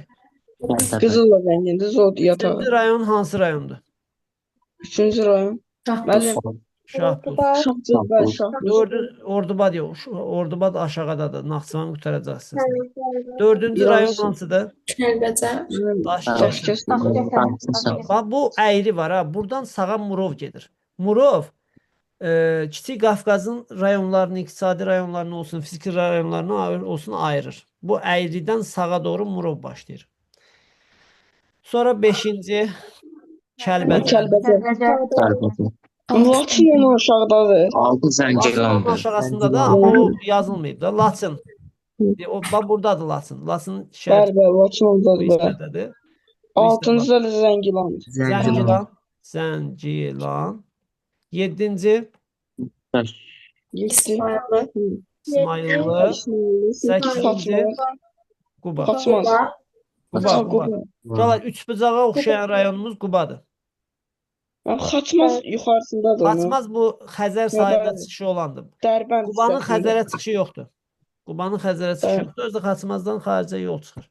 Quba Azərbaycan daxilində yerləşir. Onun yuxarısındakı bu rayon, bax bu Qusardır. Bax bu rayon Bəli. yazıram, 9 yazıram ha üstünə. Yazamadım, biraz qalın yazmışam. Qələmi qalın seçmişim. 9 yazıram bura. Bu Xaçmaz da budur. Bəli. Demək. Bu Şabrandır. Bu Siyəzəndir. Nəysə, onlarla işimiz yoxdur. Yazmışıq rayonlarımızı. İndi keçək bizə lazım olan hissəyə. Deyir 3-5-1. 3-5-1. 3-5-1 deməli Şahbuz, Kəlbəcər, 1-8. bir də demək 3-5-1-də üzülürsən 3-5-1-də demək 1-ə 3-5-8. Demək Şahbuz, Kəlbəcər, bir də Şahbuzda var deyə. Quba. Şahbuzda var. Mineral bulaqlar var. Qubada hansılar idi? Vaysırdır. Xaltan, Taşı, Mənim o Qubadaydı, bəli. Kəlbəcərdə İsti su. Kəlbəcərdə. İsti su. İsti su. bəli. Şahbuzda bəs Şey, Vayxır, badam, Şirab var. Badamlı. Badam, yox, hamısında Naxçıvanda orada deyil. badam. Badamlıdır. Şahbuzda badamlı. Şirabla Vayxır Babəkdə idi. Necə? Şirab və Vayxır. Bəli. Demək bu belə. Mineral bulaqlar. Deməli birincisi düzdürsə, avtomatik olaraq A səhvdir, B səhvdir, C səhvdir. Demək cavab elə çıxır ki buradan. Biraz yuxarı qaldıraq, digər cavablara baxaq. İndi qalmışıq nə ilə nəyin arasında? 4 ilə 3-ün arasında, düzdür? Necə? Bəli. 5-dən 6 var. Yəni 4-dən 3-ün arasında. Əsas elə 3 ilə 4-ü seçsə, 1 ilə başlayan cəmi 2-dən cavab var. 3 ilə 4. 3-ə baxaq. 2, 4, 5. Paleozoy erasının qədim süxurları. Bizdə Paleozoy Tovuzda var. Əsrik çay, bir də Zəyəm çay. Bizdə alt Paleozoy süxurları buradadır. O da bəli, o biz digəri də Naxçıvandadır. İndi görək burada o rayonlar hamısı verilirmi? 2, 4, 5. 2 aradır Gədəbəy. Gədəbəydə idi, yoxsa Tovuzda? Tovuzda. Deməli bu 3-cü variant səhvdir. Sonra digəri, yəni 3-də olan 4. 4 Daşkəsəndədir, o da yanlışdır. 5 də Kəlbəcərdədir, o da yanlışdır. Deməli 3-cüsü səhvdirsə avtomatik olaraq cavabımız Y variantı gəlir. 6-ya da baxaq. Tiras dövrünün çöküntüləri geniş sahəni əhatə edir. Üzülürsən, 3-cü səhvdir. 3-cü səhvdir. Yanlış qeyd elədim, üzülürsən. 3-cüsü səhvdirsə, deməli burada 3-cü səhv qeyd elədik də. Deməli 4-cüsü D variantı düzdür. Burada bu da səhvdir. Tiras dövrünə aid süxurlar geniş yayılmayıb. Demişdi, yalnız harda var?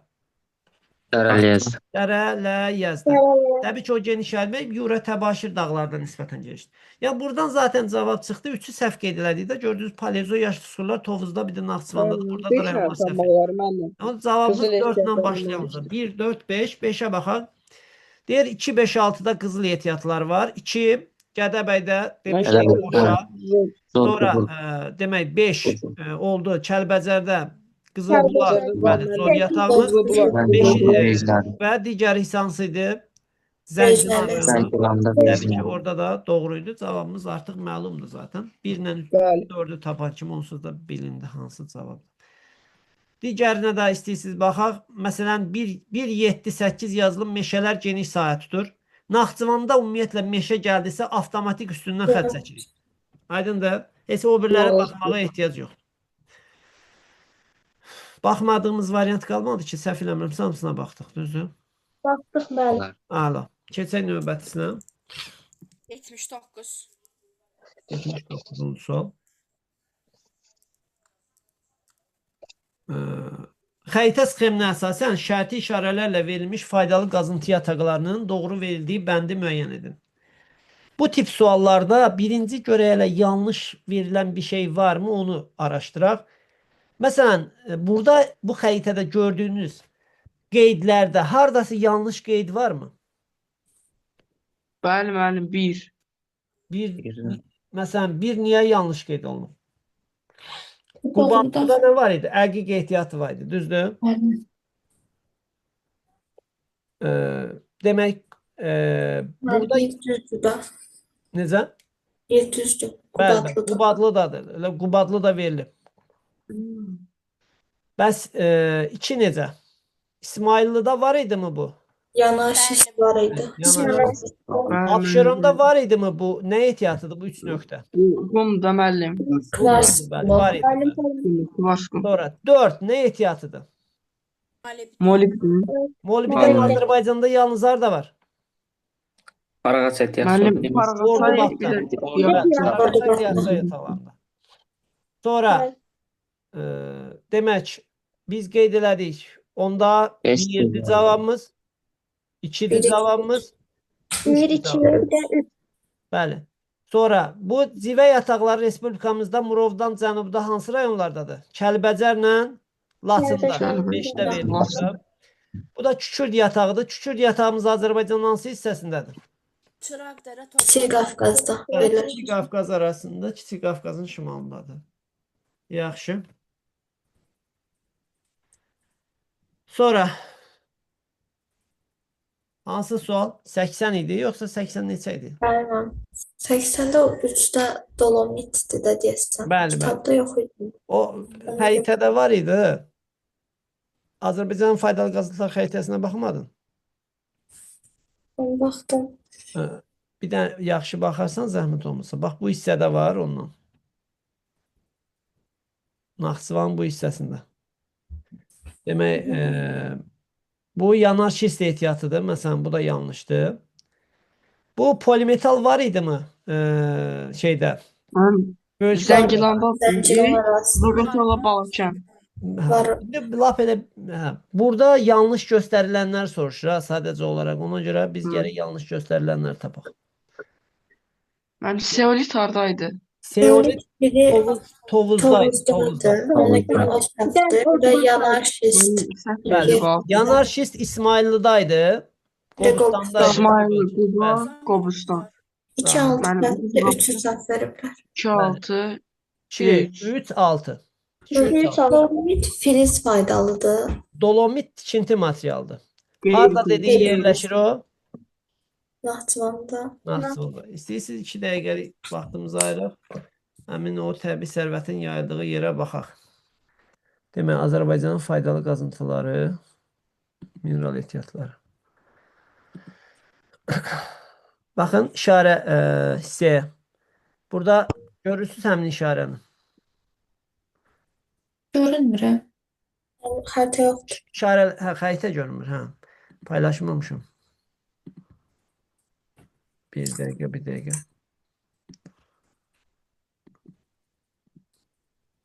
Aha, indi görəsiniz. Bəli, görünür. Gördünüz, işarələdim həmin. Aha. Demək, dolomit orada yayılıb, orada qeyd edəcəyik biz dolomit işarəsini və salam. Sonra qaydaq yenə testə. Aha. Sonra hansı sual idi?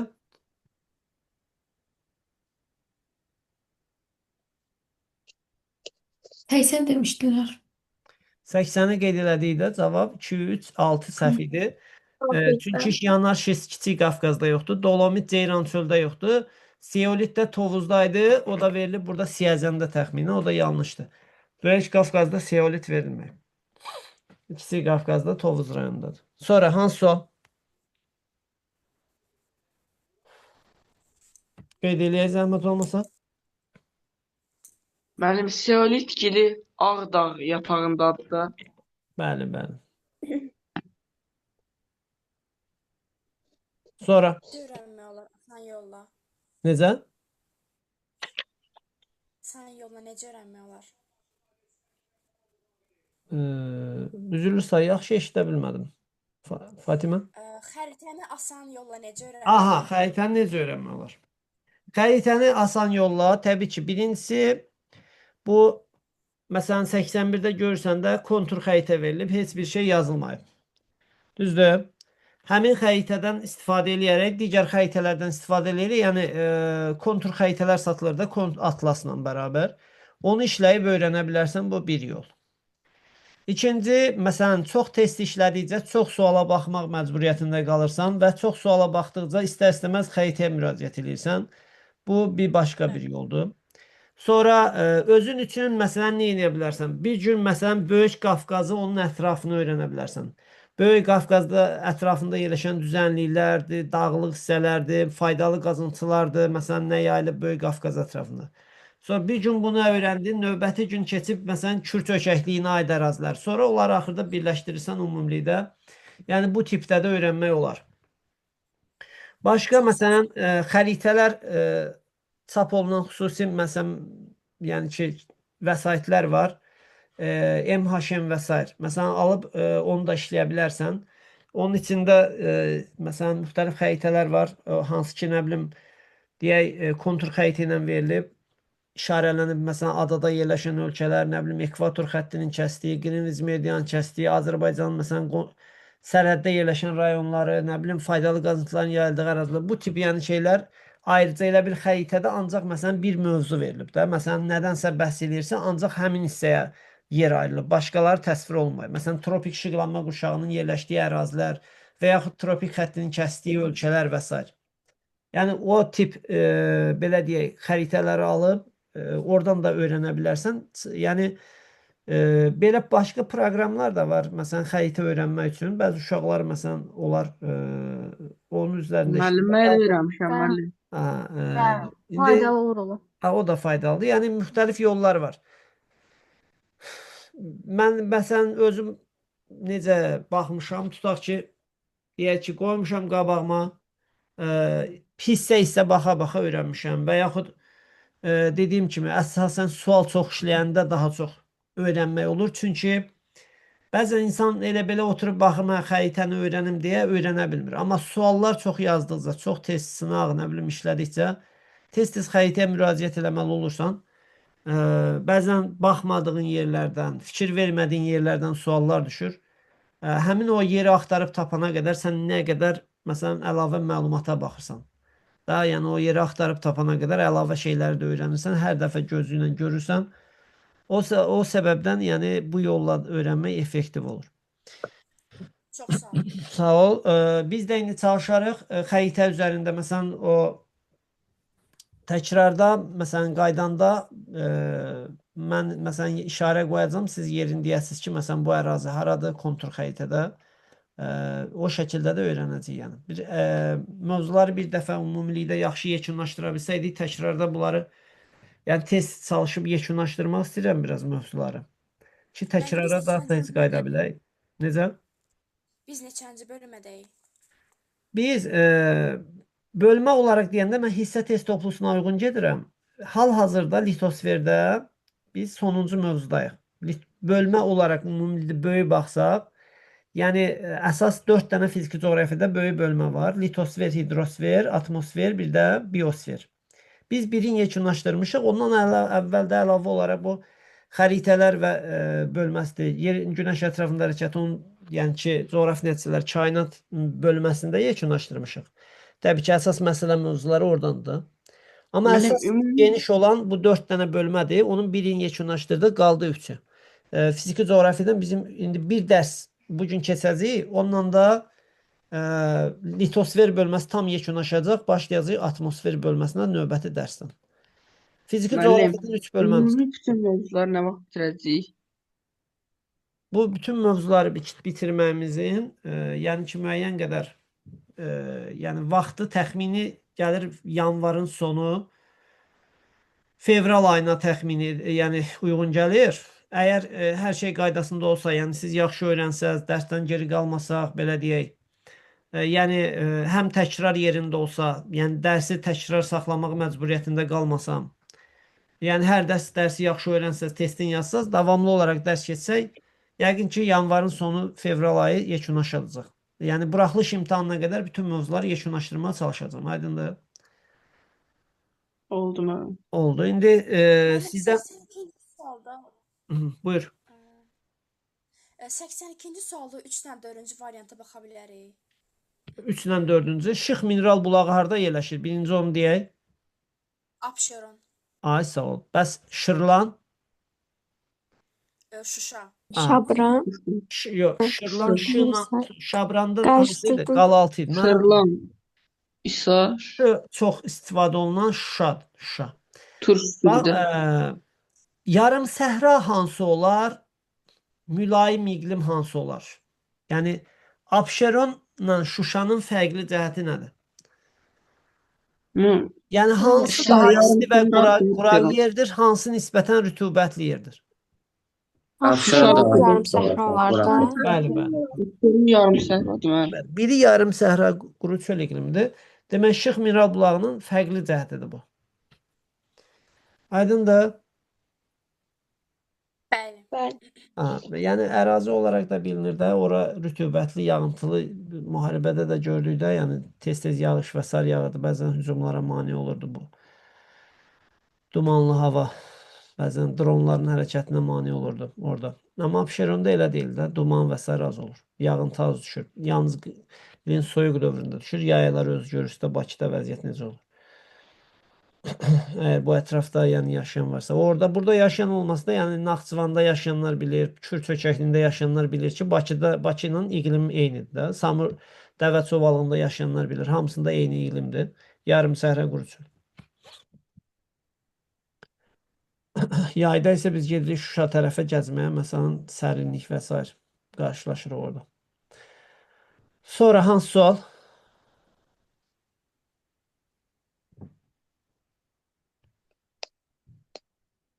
Buyurun, zəhmət olmasa.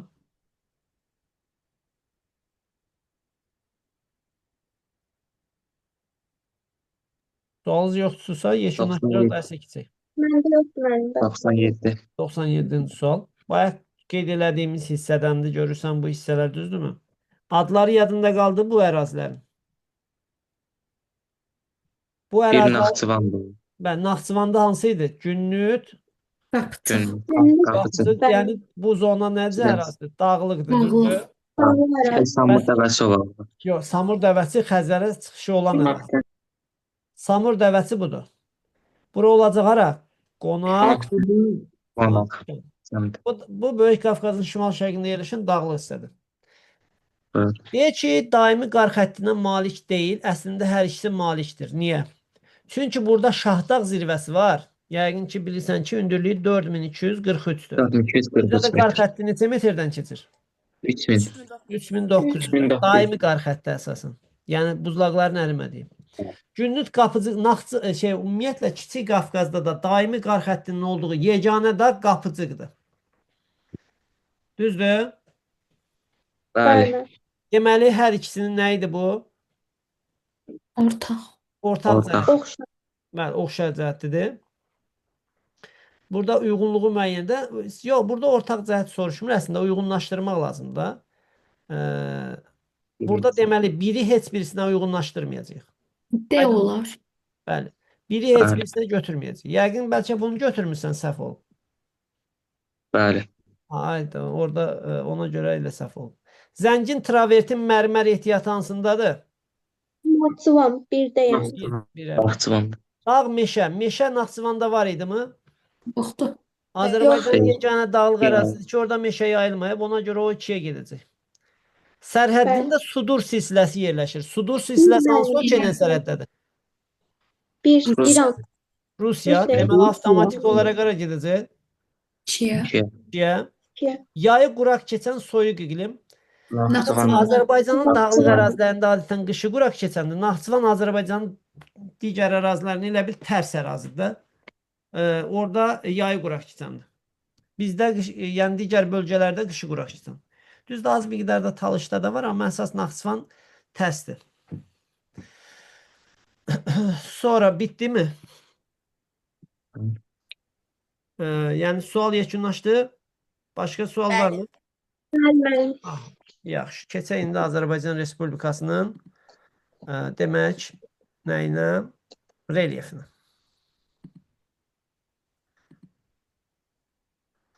Azərbaycan Respublikasının relyefi. Bilirsiniz ki, relyef yəni yer səthinin nahamarlıqlarının cəmidir. Relyefi öyrənən elm sahəsi geomorfologiya adlanır ki, Azərbaycanda Budaq Budaqov və Museyib Museybov Azərbaycan Respublikasının relyefinin əsas tədqiq edən şəxslər kimi tanınırlar. Ki, relyefin formalaşmasında dedik, həm endogen qüvvələr iştirak edir, həm eksogen.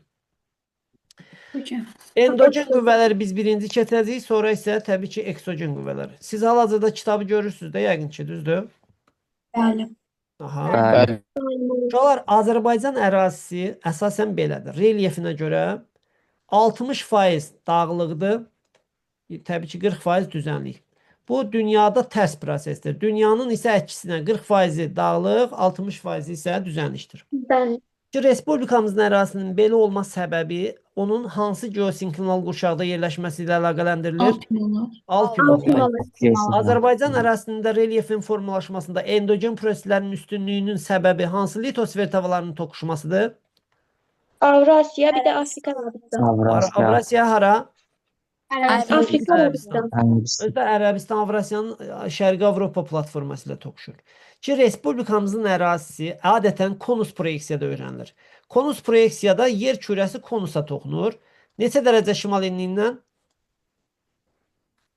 60 dərəcə. Azərbaycan 40 dərəcə şimaldadır. 60 dərəcə şimal enliyi məhz tərifsiz təsvir olunur ki, Baltik dənizi üzərindən keçirir. Azərbaycanın ərazisi adətən yəni relyef vahidlərinin orta hündürlüyü bu səbəbdən hansı dənizdən sayılır? Baltik dənizidir. Ki, Respublikamızın orta hündürlüyü 657 metrdir. 657 metr. Görürsünüz də Azərbaycan yəni dağlıq hissəsi hansı ki xəritədə öz əksini tapıb bu sxemdə. Ki, Respublikamızın maksimal hündürlüyü hansı dağdır? Bazar düzü. 4466. Minimal hündürlüyü Xəzər dənizi mənfi 27 Xəzər dənizi. Ki, bunlardan istifadə edərək, bu rəqəmlərdən istifadə edərək Azərbaycanın nəyini tapmaq mümkündür? Amplitudası. Bəli, relyef amplitudasını. Amplituda. Relyef amplitudası 4466-dan çıxacaq nəyi? Mənfi 27. Bu da eləyəcək nə qədər? 4493. Yaxşı. Bu, Azərbaycanın ən hündür və ən alçaq ərazilər arasında hündürlük fərqidir. Ki, Respublikamızda relyef təsvir edən zaman ən çox hansı dağın təsvirində horizontaldan istifadə olunur? Böyük Qafqaz. Bəli, Böyük Qafqaz, yəni elə Bazar düzü dağının, yaxşı. Bəli. Belə, Azərbaycan ərazisi dedik 5 tektonik zonada yerləşir. 2 dənə qalxma var idi. Onlar hansılar idi? Böyük Qafqaz, Kiçik Qafqaz. Etmə sahələri Böyük Qafqazın şimal-şərqində Ön Qafqaz. Ön Qafqaz, hansı ki Samur dəvət yollar düzü. Sonra Kürçökəkliyi. Orta Araz Bir də Orta Araz əyilmə sahəsi Naxçıvan düzənlikləri daxil idi, bəli. Orta Araz. Ki, bunlar Azərbaycanda demək olan tektonik ərazilərdir ki, Respublikamızın ərazi vahidlərinə baxsaq, yəni əsas ərazi vahidləri hansılardır? Böyük Qafqaz, Kürçökəkliyi, Kiçik Qafqaz, Talış dağlar. Bir də Talış dağlar. 4 dənə əsas iri ərazi vahidi mövcuddur. İndi onlar haqqında əsasən bəhs eləyəcəyik. Azərbaycanın əsas hissələri bunlardır. Müəllim, bəs Biri- yan silsilə? Yan silsilə ilə Böyük Qafqazın tərkib hissəsinə daxildir gözəl. Bax, Böyük Qafqazın tərkib hissəsindədir. Yadında qalsın. Yaxşımı? Azərbaycan ərazisində formalaşan Böyük Qafqaz təbii ki, təkcə Azərbaycana aid deyil. O Rusiyanın hansı ərazisindən başlayır? Taman yarımadasından. Taman Rusiya. Bəli. Kers boğazı Güneydə. yaxınlığından. 1500 kilometr məsafədə şimal-qərbdən cənub-şərq istiqamətində uzanır. Və Abşeron yarımadasında hansı səviyyəyə düşür? 0 metr okean səviyyəsinə. Aydındır? Yəni düzənliyə çevrilir. Amma onun sualtı davamı kimi Türkmənistan-İran sərhədində Xəzərin cənub-şərq hissəsində Tapet dağ səthəsi. Tapet dağ. Bəli, o Azərbaycana hansı dağdan daxil olur? Tinovrosto Tinovrosto. zirvəsindən. Tinovrosto. Tinovrosto zirvəsi Gürcüstandan Azərbaycana daxil olan hissədir. 3374 metr yüksəkliyə malikdir. Ki bu dağdan Baba dağa qədər bütün zirvələr neçə metrdən yuxarıdadır? 3000 metrdən. Ondan sağa doğru getdikcə kəskin alçalma baş verir. Nisbətən ondan şərqdə olan qismən hündür ərazi Dübrardır. O da hündürlüyü 2205 metrdir. Demək, Böyük Qafqaz Azərbaycanda yerləşən bir sıra düzənlikləri iki hissəyə bölür. Onlardan bəziləri Böyük Qafqazın şimal-şərqində, digərləri isə cənubunda yerləşir. Bir dənə bu xəritəni, daha doğrusu bu xəritəni bir dənə səbirli olun köçürüm kompüterə, çünki burada əyridir, düzəltmək olmur. Onu fırlatmaq lazımdır. İndi onun üzərində hamısını qeyd edəcəm sizin üçün. Həm endogen proseslərin baş verdiyi ərazilər izah edəcəm, həm eksogen. Hal-hazırda xəritəni görürsünüz, düzdür? Bəli. Bəli. Əla. Baxın, burada diqqətli olmaq lazımdır. Elə xəritəni də o dediyin İsmailova deyir sənə xəritəni necə öyrənə bilərəm. Buradan elə bu dərsdən öyrənə bilərik. Böyük Qafqaz ərazisi Azərbaycan dediyi düzənliklərini iki hissəyə bölür. Ondan şimal-şərqdə yerləşən Samur Dəvəçi ovalığı var. Eyni zamanda burada Şollar düzü yerləşir. Onun da qərbində Qusar-Maili düzənliyi. Bu düzənliklərin ikisi Şollarla Samur Dəvəçi tamamilə ön Qafqaz çökməsinə, Qusar-Maili düzənliyi isə bir hissəsi bura aiddir. Yəni, Böyük Qafqazın bir hissəsi ön Qafqaz çökməsinə aiddir. Digər hissəsi isə təbii ki, Baş Qafqaz silsiləsidir. Bunlar ikisi birlikdə ön Qafqaz və Böyük Qafqaz birlikdə adlanır Böyük Qafqaz vilayəti. Ki, bayaqları o rayonları saydığı Samur Dəvəçi, Qonaqkənd, sonra Abşeron, Qobustan, Şamaxı və Zaqatala-Lahıc. Bunlar ön Qafqaz və Böyük Qafqaza aid olan ərazilərin cəmidir. Ki, Böyük Qafqaz demək, əsas bir neçə silsiləyə düzənlikləri qeyd edədik. Bir də cənubundadakıları da deyək. Böyük Qafqazın dağətəyi ərazilərində cənubunda Qanı-Xeyri çay, Şirvan kimi düzənliklər yerləşir. Bunları yadda saxlayaq, çünki bundan bağlı bir şey qeyd edəcəm. Qusar-Maili düzənlikdə onun şimal-şərq hissəsindədir. Cənub-şərqində Abşeron, Qobustan, Yaşma kimi ərazilər yerləşir. Böyük Qafqaz dağları Azərbaycanın demək, ərazisində bir sıra demək, silsilələri bir-birindən ayırır həmçinin. Əsas zirvələrin yerləşdiyi hissəyə deyirlər Baş Qafqaz. Böyük Qafqazın əsas silsilələrinin yerləşdiyi hissə adlanır Baş Qafqaz. Baş Qafqaz silsiləsindən şimalda Rusiya ilə sərhəddə yerləşən hissə, bu qırmızıladığım işarə adlanır Sudur silsiləsi. Ondan şərqdə Azərbaycan daxilində yerləşir hansı silsilə? Yan silsilə. Yan silsilə. Demək, yan silsilə ilə Sudur silsiləsi Böyük Qafqazın Baş Qafqaz hissəsinin şimal hissəsində yerləşirlər. Aydındır? Demək, Böyük Qafqazın əsas zirvələrinin yerləşdiyi hissəyə Baş Qafqaz silsiləsi dedik. Baş Qafqaz silsiləsindən şimalda yerləşən silsilələr yan silsilə və Sudurdur. Sudur hansı ölkənin həmsərhədi oldu? Rusiya. Eyni zamanda qeyd eləməliyik ki, burada uşaqlar, demək, Baş Qafqaz özü də Rusiya ilə sərhəddir. Bax, fikir versinizsə, sərhədlərin böyük bir qismi, yəni Baş Qafqazdan keçir. Rusiya ilə sərhədlərimizin böyük bir qismi elə Baş Qafqaz silsiləsinin özündən keçir. Sonra gəlir Sudur silsiləsi. Bundan əlavə Rusiya ilə Samur çayı bizi ayırır. Sonra Qusar-Maili düzənliyi Rusiya ilə sərhəddədir. Bir də Samur Dəvəçi ovalığı. Yəni Rusiya ilə sərhədlərimiz gələndə Deyəcəyik onunla sərhəddə Samur dəvəsi ovalığı, Samur çayı, Qusar maili düzənliyi, Sudur silsiləsi, bir də Başqafqaz silsiləsi yerləşir. Bu hissə Rusiya ilə sərhədlərimizin ümumi hissəsidir. Ümumi uzunluqda 391 kilometrdir. Azərbaycanın ucqar şimal nöqtəsi, hansı ki 42 dərəcə şimalda yerləşir. Hansı dağdır o? Tonda.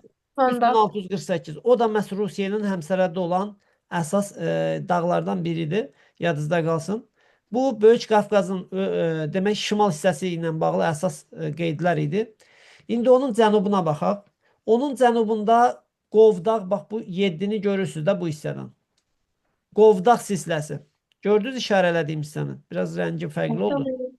Bəli. Qovdaq silsiləsi. Onun cənubunda isə Niyaldaq silsiləsi yerləşir.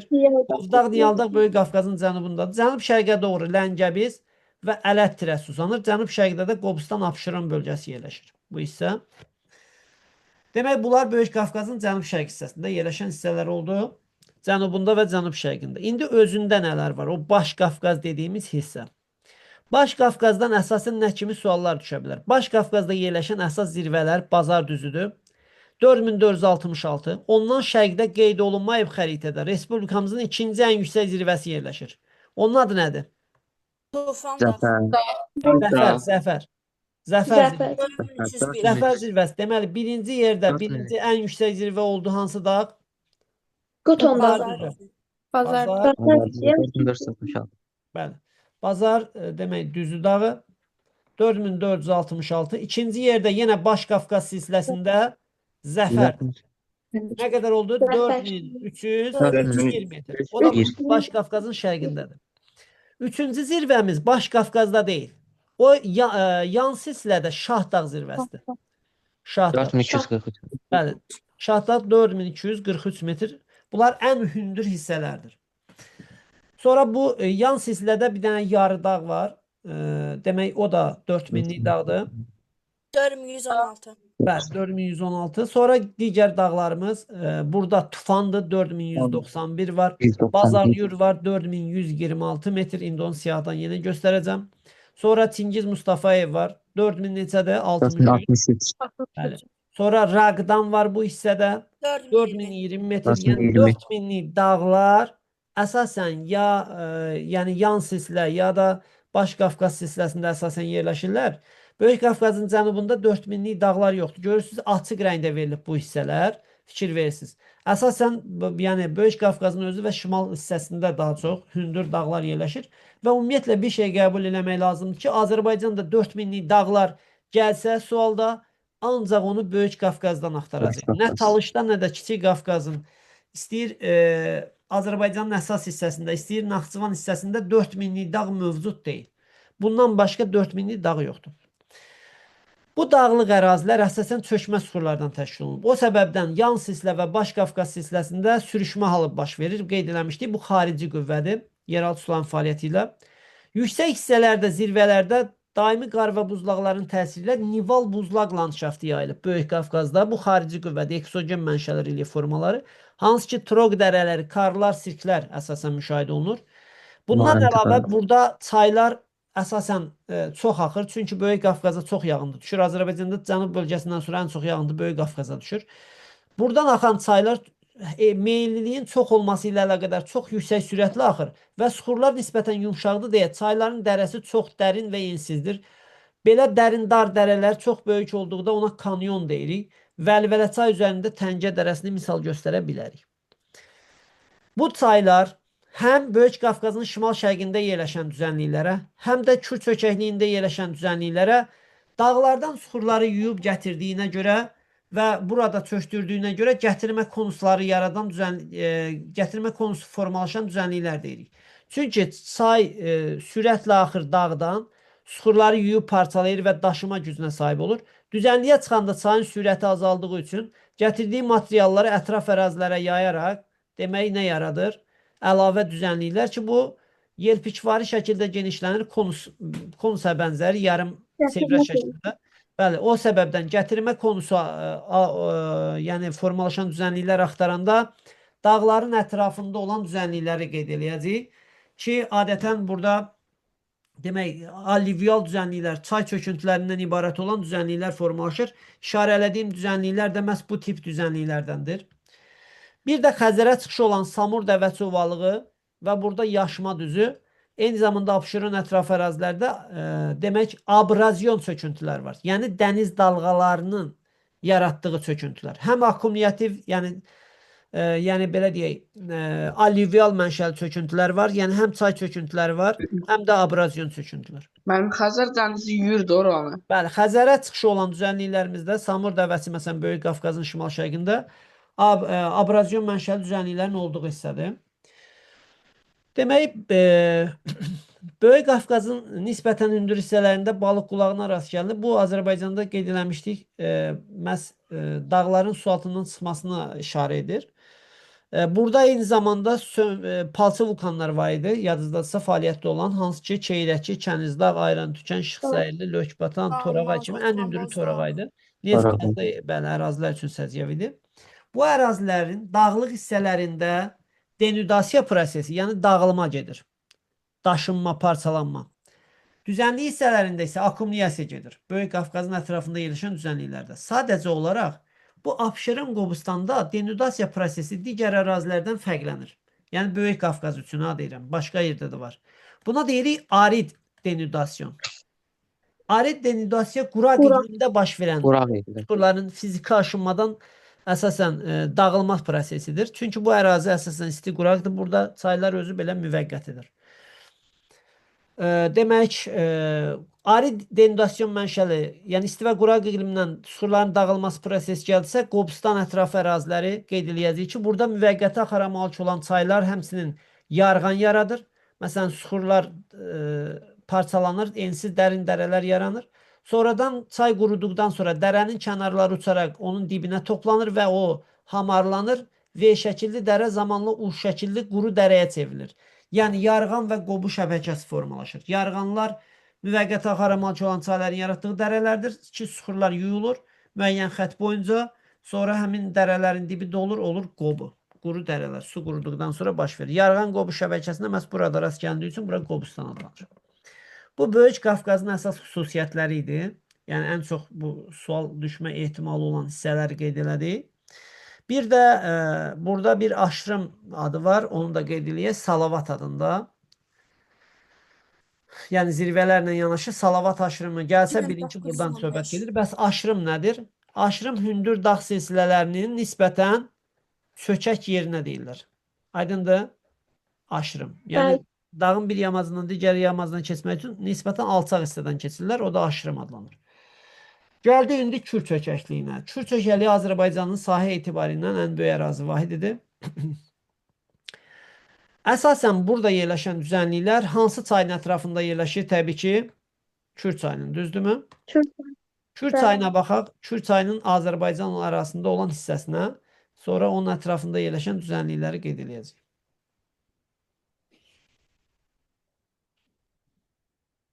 Belə. Araz çayı hardan başlayır bəs?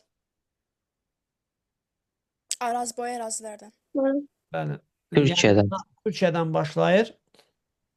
Qızılcadita. Bəs harda bitir?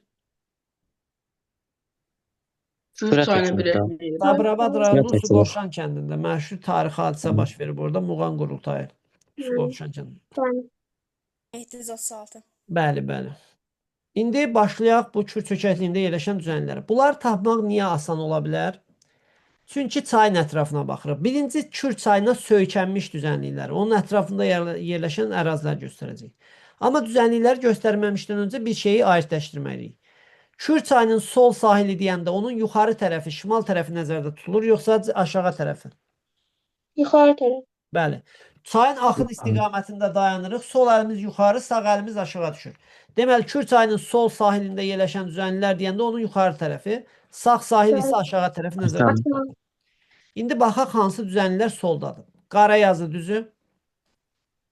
Sonra Şirvan, Cənub-Şərqi Şirvan. bəli, bəli. İndi bir işarə ilə mən onları işarələyim. Demək, dedik Qarayazı düzü. Ceyran çöl ərazisi. İran. Sonra Burada Palantökən silsiləsi var bu hissədə görürsünüz. Kürün sol sahilində yerləşən ərazilərdəndir. Bunun hansı rəngi? Qanı xərit sayılır. Bəli. Sonra gəldik Aznahur Ceyrançöl ərazisi. Bu bölgə. Qanı Xəritçay Kür çayı sahilində yerləşmir onu deyim. Hansı rəngi seçsək məqsədə uyğun gələr. Demək, gəldik Azərbaycanın ən böyük düzənliyi Şirvan düzü. Görürsünüz. Sonra gəldik Cənub-Şərqi Şirvan düzü. Bunlar Kür çayının sahilində yerləşən, sol sahilində yerləşən düzənliklərdir. Ancaq Kürün yuxarı tərəfində olsa da, Qanı Xəritçay onun əsasən sahilində deyil, daha çox, yəni ondan biraz kənardadır. Çünki ondan onu Kür çayından, yəni Qanı Xəritçayı Aznahur ərazisi ayırır. Amma o da Kür çökəkliyi ərazisinə daxildir. Bunlar oldu Kürdən yuxarıda yerləşən hissələr. İndi Kürün aşağı hissəsində yerləşən ərazilərimiz. Mil, Muğan, Birinci Salyan, başlayaq Gəncə Qazaq, Gürcüstan sərhəddindən hansı ərazi? Gəncə Qazaq. Gəncə Qazaq Gəncə düzü. Qazaq, Mil, Bəli. Muğan, Salyan, Sonra Qarabağ düzü tələsməyək. Birinci Qarabağ düzü. Qarabağ. Sonra gəldik hansı düz? Ondan Mil şərqdə düzü. Mil düzü. Sonra hansı gəlir? Muğan. Muğan düzü. Sonra hansı düz? Salyan. Salyan. Salyan. Deməli, bunlar oldu Kürün sağ sahilində yerləşən düzənliklər. Bundan başqa Kür çökəkliyinə aiddir aşağı Araz boyu düzənliklər. Cəyan, İncə, bir də Hərə. Amma bunlar heç birisi Kür çayı sahilində deyil. Bunlar hansı çayı sahilindədirlər? Araz. Araz. Araz. Təbii ki. Arazın hansı sahilində yerləşirlər bu düzənliklər? Şimal. Arazın sol sahili. Sol Sol sahilində. sahil. Bəli, sol sahil. Sol. Bəs o hansı düzənlikdir ki, iki çay arasında yerləşir əsasən? Mil Şirvan. düzü. Yo, Mil düzü. Mil düzüdür. Mil düzü. Mil düzü hansı sahildədir? Arazın Arazın sol, sağıdır. Solunda. Kürün Kürün sağı. Sağ. Sağında. sağ sahil. Bəli. Arazın solu, Kürün sağı. Demək, gördüyünüz kimi Arazın sağ sahili hansı ölkənin ərazisinə uyğun gəlir? İran. İran İran. ərazisinə. Ancaq İmişli rayonunda Azərbaycana daxil olur bu hissədən və bu səbəbdən ondan sonra Arazın sağında bir dənə düzənlik gəlir. O da hansıdır? Muğan. Muğan. Muğan. Əgər bizə sual eləsə ki, həm Kürün, həm Arazın sağında, bilin ki, zaten Muğandan söhbət gedir. Niyə? Çünki Muğandan başqa onsuz da heç bir düzənlik Arazın sağında deyil. Arazın sağ sahilində yerləşmir. Demək, Muğan düzü Arazın və Kürün sağındadır. Yəni, Arazın sağı gəldisə, Muğan düzündən söhbət gedir. Arazın solu, Kürün sağı gəldisə, Mil düzündən söhbət gedir. Bu düzənliklər Kür çökəkliyinə aid olan düzənliklərdir. Bunlardan Gəncə Qazaxdır, Qarabağdır, gətirmə konusu ola bilər. Sonra Araz boyu düzənliklərdir, Kiçik Qafqaza söykənmiş gətirmə konusu ola bilər. Qanı Xəritçaydır, gətirmə konusu ola bilər. Şirvan düzüdür, gətirmə konusu ola bilər, çünki dağlara söykənib. Amma biz Mil düzünə, adətən Muğan düzünə, Cənub-Şərqi Şirvan və Salyan düzünə o qədər də gətirmə konusu olan düzənlik deyəməyəcəyik. Çünki bunlar ətrafı dağlarla əhatə olunmayan düzənliklərdir. Bunlar daha çox çayların gətirdiyi alluvial çöküntüdən formalaşıb. Ancaq Cənub-Şərqi Şirvan düzü həm də abrazyondur. Eyni zamanda bu xüsusiyyət həmçinin Kür çökəkliyində hansı düzənliyə aiddir? Səryana. Çünki onun da Xəzərə çıxışı mövcuddur. Abrazyon düzənliklər deyəndə bu iki düzənlik nəzərdə tutulacaq Kür çökəkliyində. Aydındır? Bəli. Aha. Bu Kür çökəkliyinin ərazisi idi. Kür çökəkliyində də Abşeron Qobustanda olduğu kimi bir ərazi var ki, orada da arid denudasyon prosesi gedir. O hansı ərazidir? Ceyrançöl, Aznahur. Demək, quraq iqlim şəraitində suxurların fiziki aşınma prosesi. Arid denudasiya müvəqqəti axara malik olan çaylar, prolival suxurların əsasən daşındığı hissə məhz bu ərazilərdir. Arid denudasyon gəldisə, bilin ki, Qobustan ərazisi, Ceyrançöl, Aznahur, bir də Naxçıvan ərazisini qeyd eləyə bilərik. Çünki Naxçıvan da isti və quraq iqlimə malikdir. Bu üç ərazidə arid denudasiya prosesi gedir. Demək, bu da Kür çökəkliyi idi. Bunları qeyd elədik. Qaldı bizim digər ərazilərimizdən Kiçik Qafqaz. Kiçik Qafqaz ərazisinə həm əsas hissədə olan ərazilər, həm də Naxçıvan dağları daxildir. Naxçıvanda Dərələyəz dağları. Hündürlüyü nə qədərdir? 3120. 3000 Bir yemək adı var, onun adı ilə də ən yüksək zirvəsi. Kükü dağ. Bəli, Küküdağ. Sonra yenə Ermənistanla sərhəddə Zəngəzur silsiləsidir. Zəngəzur silsiləsi Kiçik Qafqazın ən hündür hissəsidir. 3904 metr. Bundan başqa Qapıcıq. Camal dağ var, Qazangöl dağ var. Bunlar içərisində bir dənə də məşhur demək aşırım var. Adı Biçənəkdir. 2346 metr yüksək. 2346. Bəli. Biçənək, onu da yadınızda saxlayın. Ondan da 100% düşəcək sual Biçənək aşırımı. Demək, Böyük Qafqazda Salavat, Zəngəzur dağlarında Biçənəkdir. Kiçik Qafqazda Müəllim, yeganə bəs daimi İranda? qar və buzlaq Zəngəzur dağlarındadır. Qapıcıqda. Amma ümumilikdə Qapıcıqda. buzlaq mənşəli relyef formaları Böyük Qafqaz və Kiçik Qafqazda mövcuddur. Müəllim, bəs İlan dağ? Oralar biraz alçaq ərazilərdir nisbətən. Aydındır? Bu İlanda Bəli. burada bəli. Yəni əsas bu Zəngəzur və Dərələyəzi indi öyrənirik biz bu hissədə. Vilayətlərdə İlan dağı qeyd ediləcək, amma bu mövzuda o qədər də ondan bəhs olunmur. Aydındır? Yəni İlan dağdan ümumiyyətlə çox da sual Bəli. verir. İlan dağ, Nəhəcir dağ belə deyək, turizm obyekti kimi istifadə olunan ərazilərdəndir. Belə təbii bir mənzərə kimi istifadə oluna bilər. Amma əsas qeyd elədiyimiz hissələri yadınızda saxlayın. Yəni bunlardan daha çox sual düşür. Sonra gəldik Kiçik Qafqazın digər silsilələri. Şahdağ silsiləsi Ermənistandan sərhəddə. Ondan yuxarıda Murğuz var. Onun çox hissəsi Ermənistana düşür. Ondan da çox da qeydlər vermirlər. Ən yüksək zirvəsi Qocadağdır. 3318 də yazılır, 16 da yazılır. Bax burada gördüyünüz kimi 16 verilib dəstlikdə.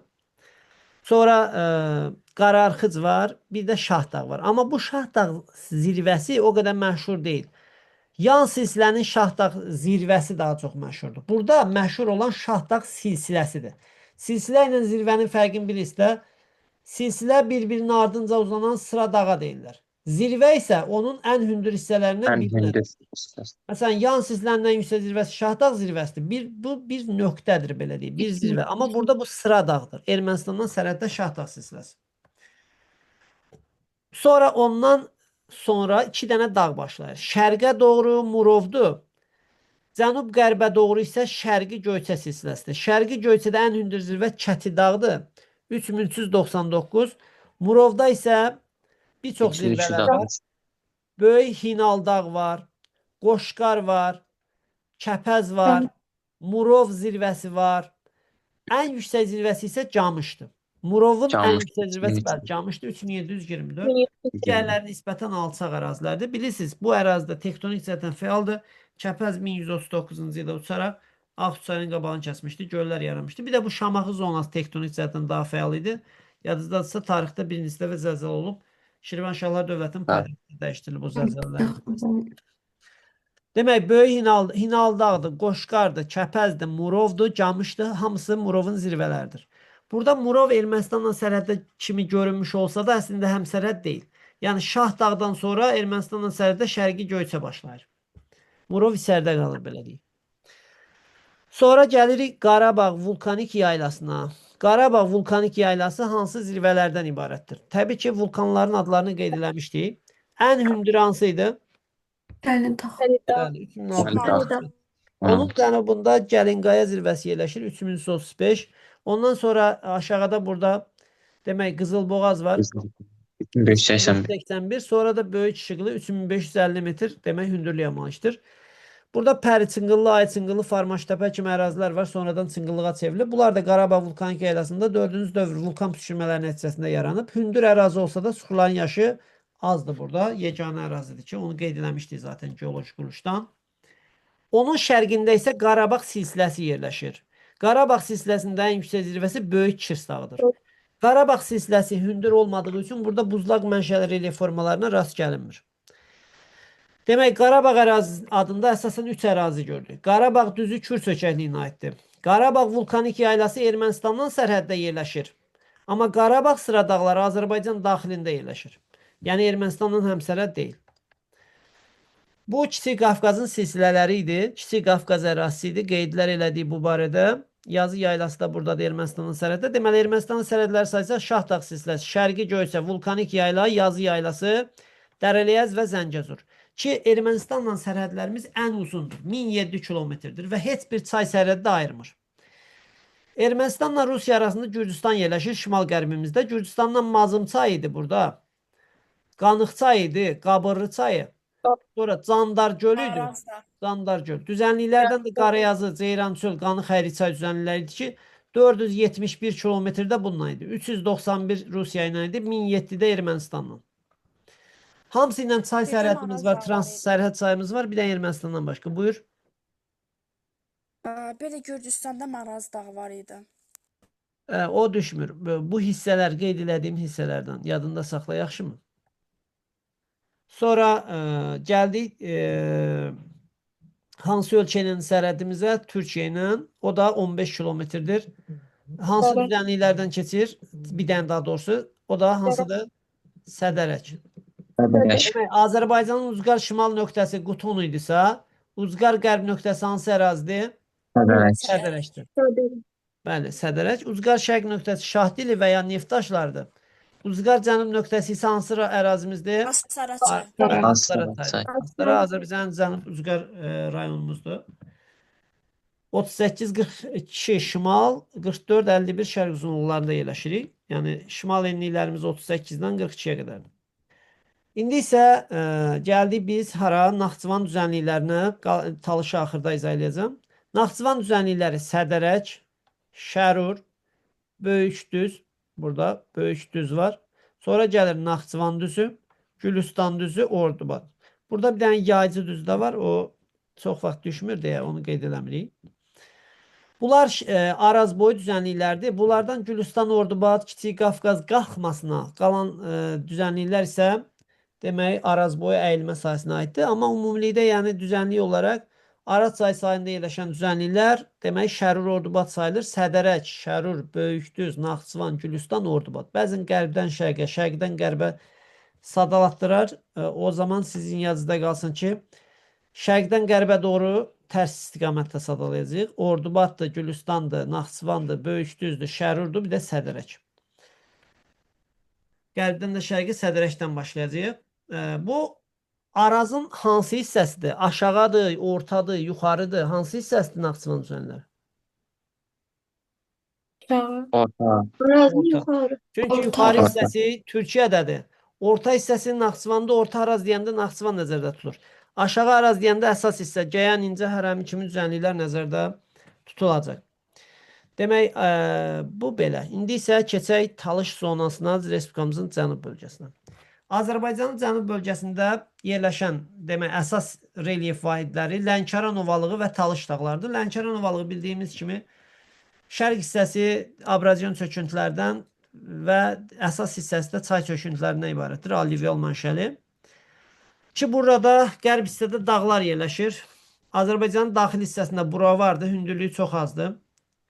Sonra gəlir Peştəsər, bu da o qədər də hündür deyil. Və nəhayət Talış. Burada ən hündür zirvə Talışdadır. Kömürgöy dağı Kömürgöy 2499 və ondan 60 metrdə olan 2493. 2430 metr belə demək oldu Qızyordu zirvəsi. O Talış dağları paleogen yaşlı maqmatik vulkanik suxurlardan təşkil olunur. Naxçıvan, Zəngəzur dağları da eynidir. Yəni maqmatik suxurlar üstünlüyü təşkil edir bunda. Amma çox təəssüf olsun ki, Kiçik Qafqaz kimi zəngin filiz faydalı qazıntılara malik deyil. Halbuki belə olur. Deməli, Azərbaycanın bir hissəsindən digər hissəsinə getsək, biz necə relyeflə qarşılaşacağıq? Məsələn, Talış dağları biraz alçaq dağdır. 2000-3000 arasından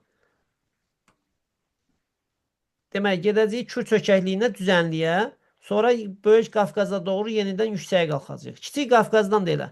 Böyük Qafqaza doğru getsək, yenə də birinci hündür ərazidən alçağa doğru eniş edəcəyik, sonra digər tərəfə doğru qalxacaq. 4000-lik dağlar varsa, həmin tərəfi Böyük Qafqaz olaraq götürəcək. Yadınızda qalsın. Aydındır? Bəli. Demək, bunlar Azərbaycanın əsas relyef vahidləridir. Onlara aid olan xüsusiyyətləri də qeyd elədik. Növbəti dərsimiz bundan bağlıdır. Yəni, buyur. Nəsə demək istəyirsiniz?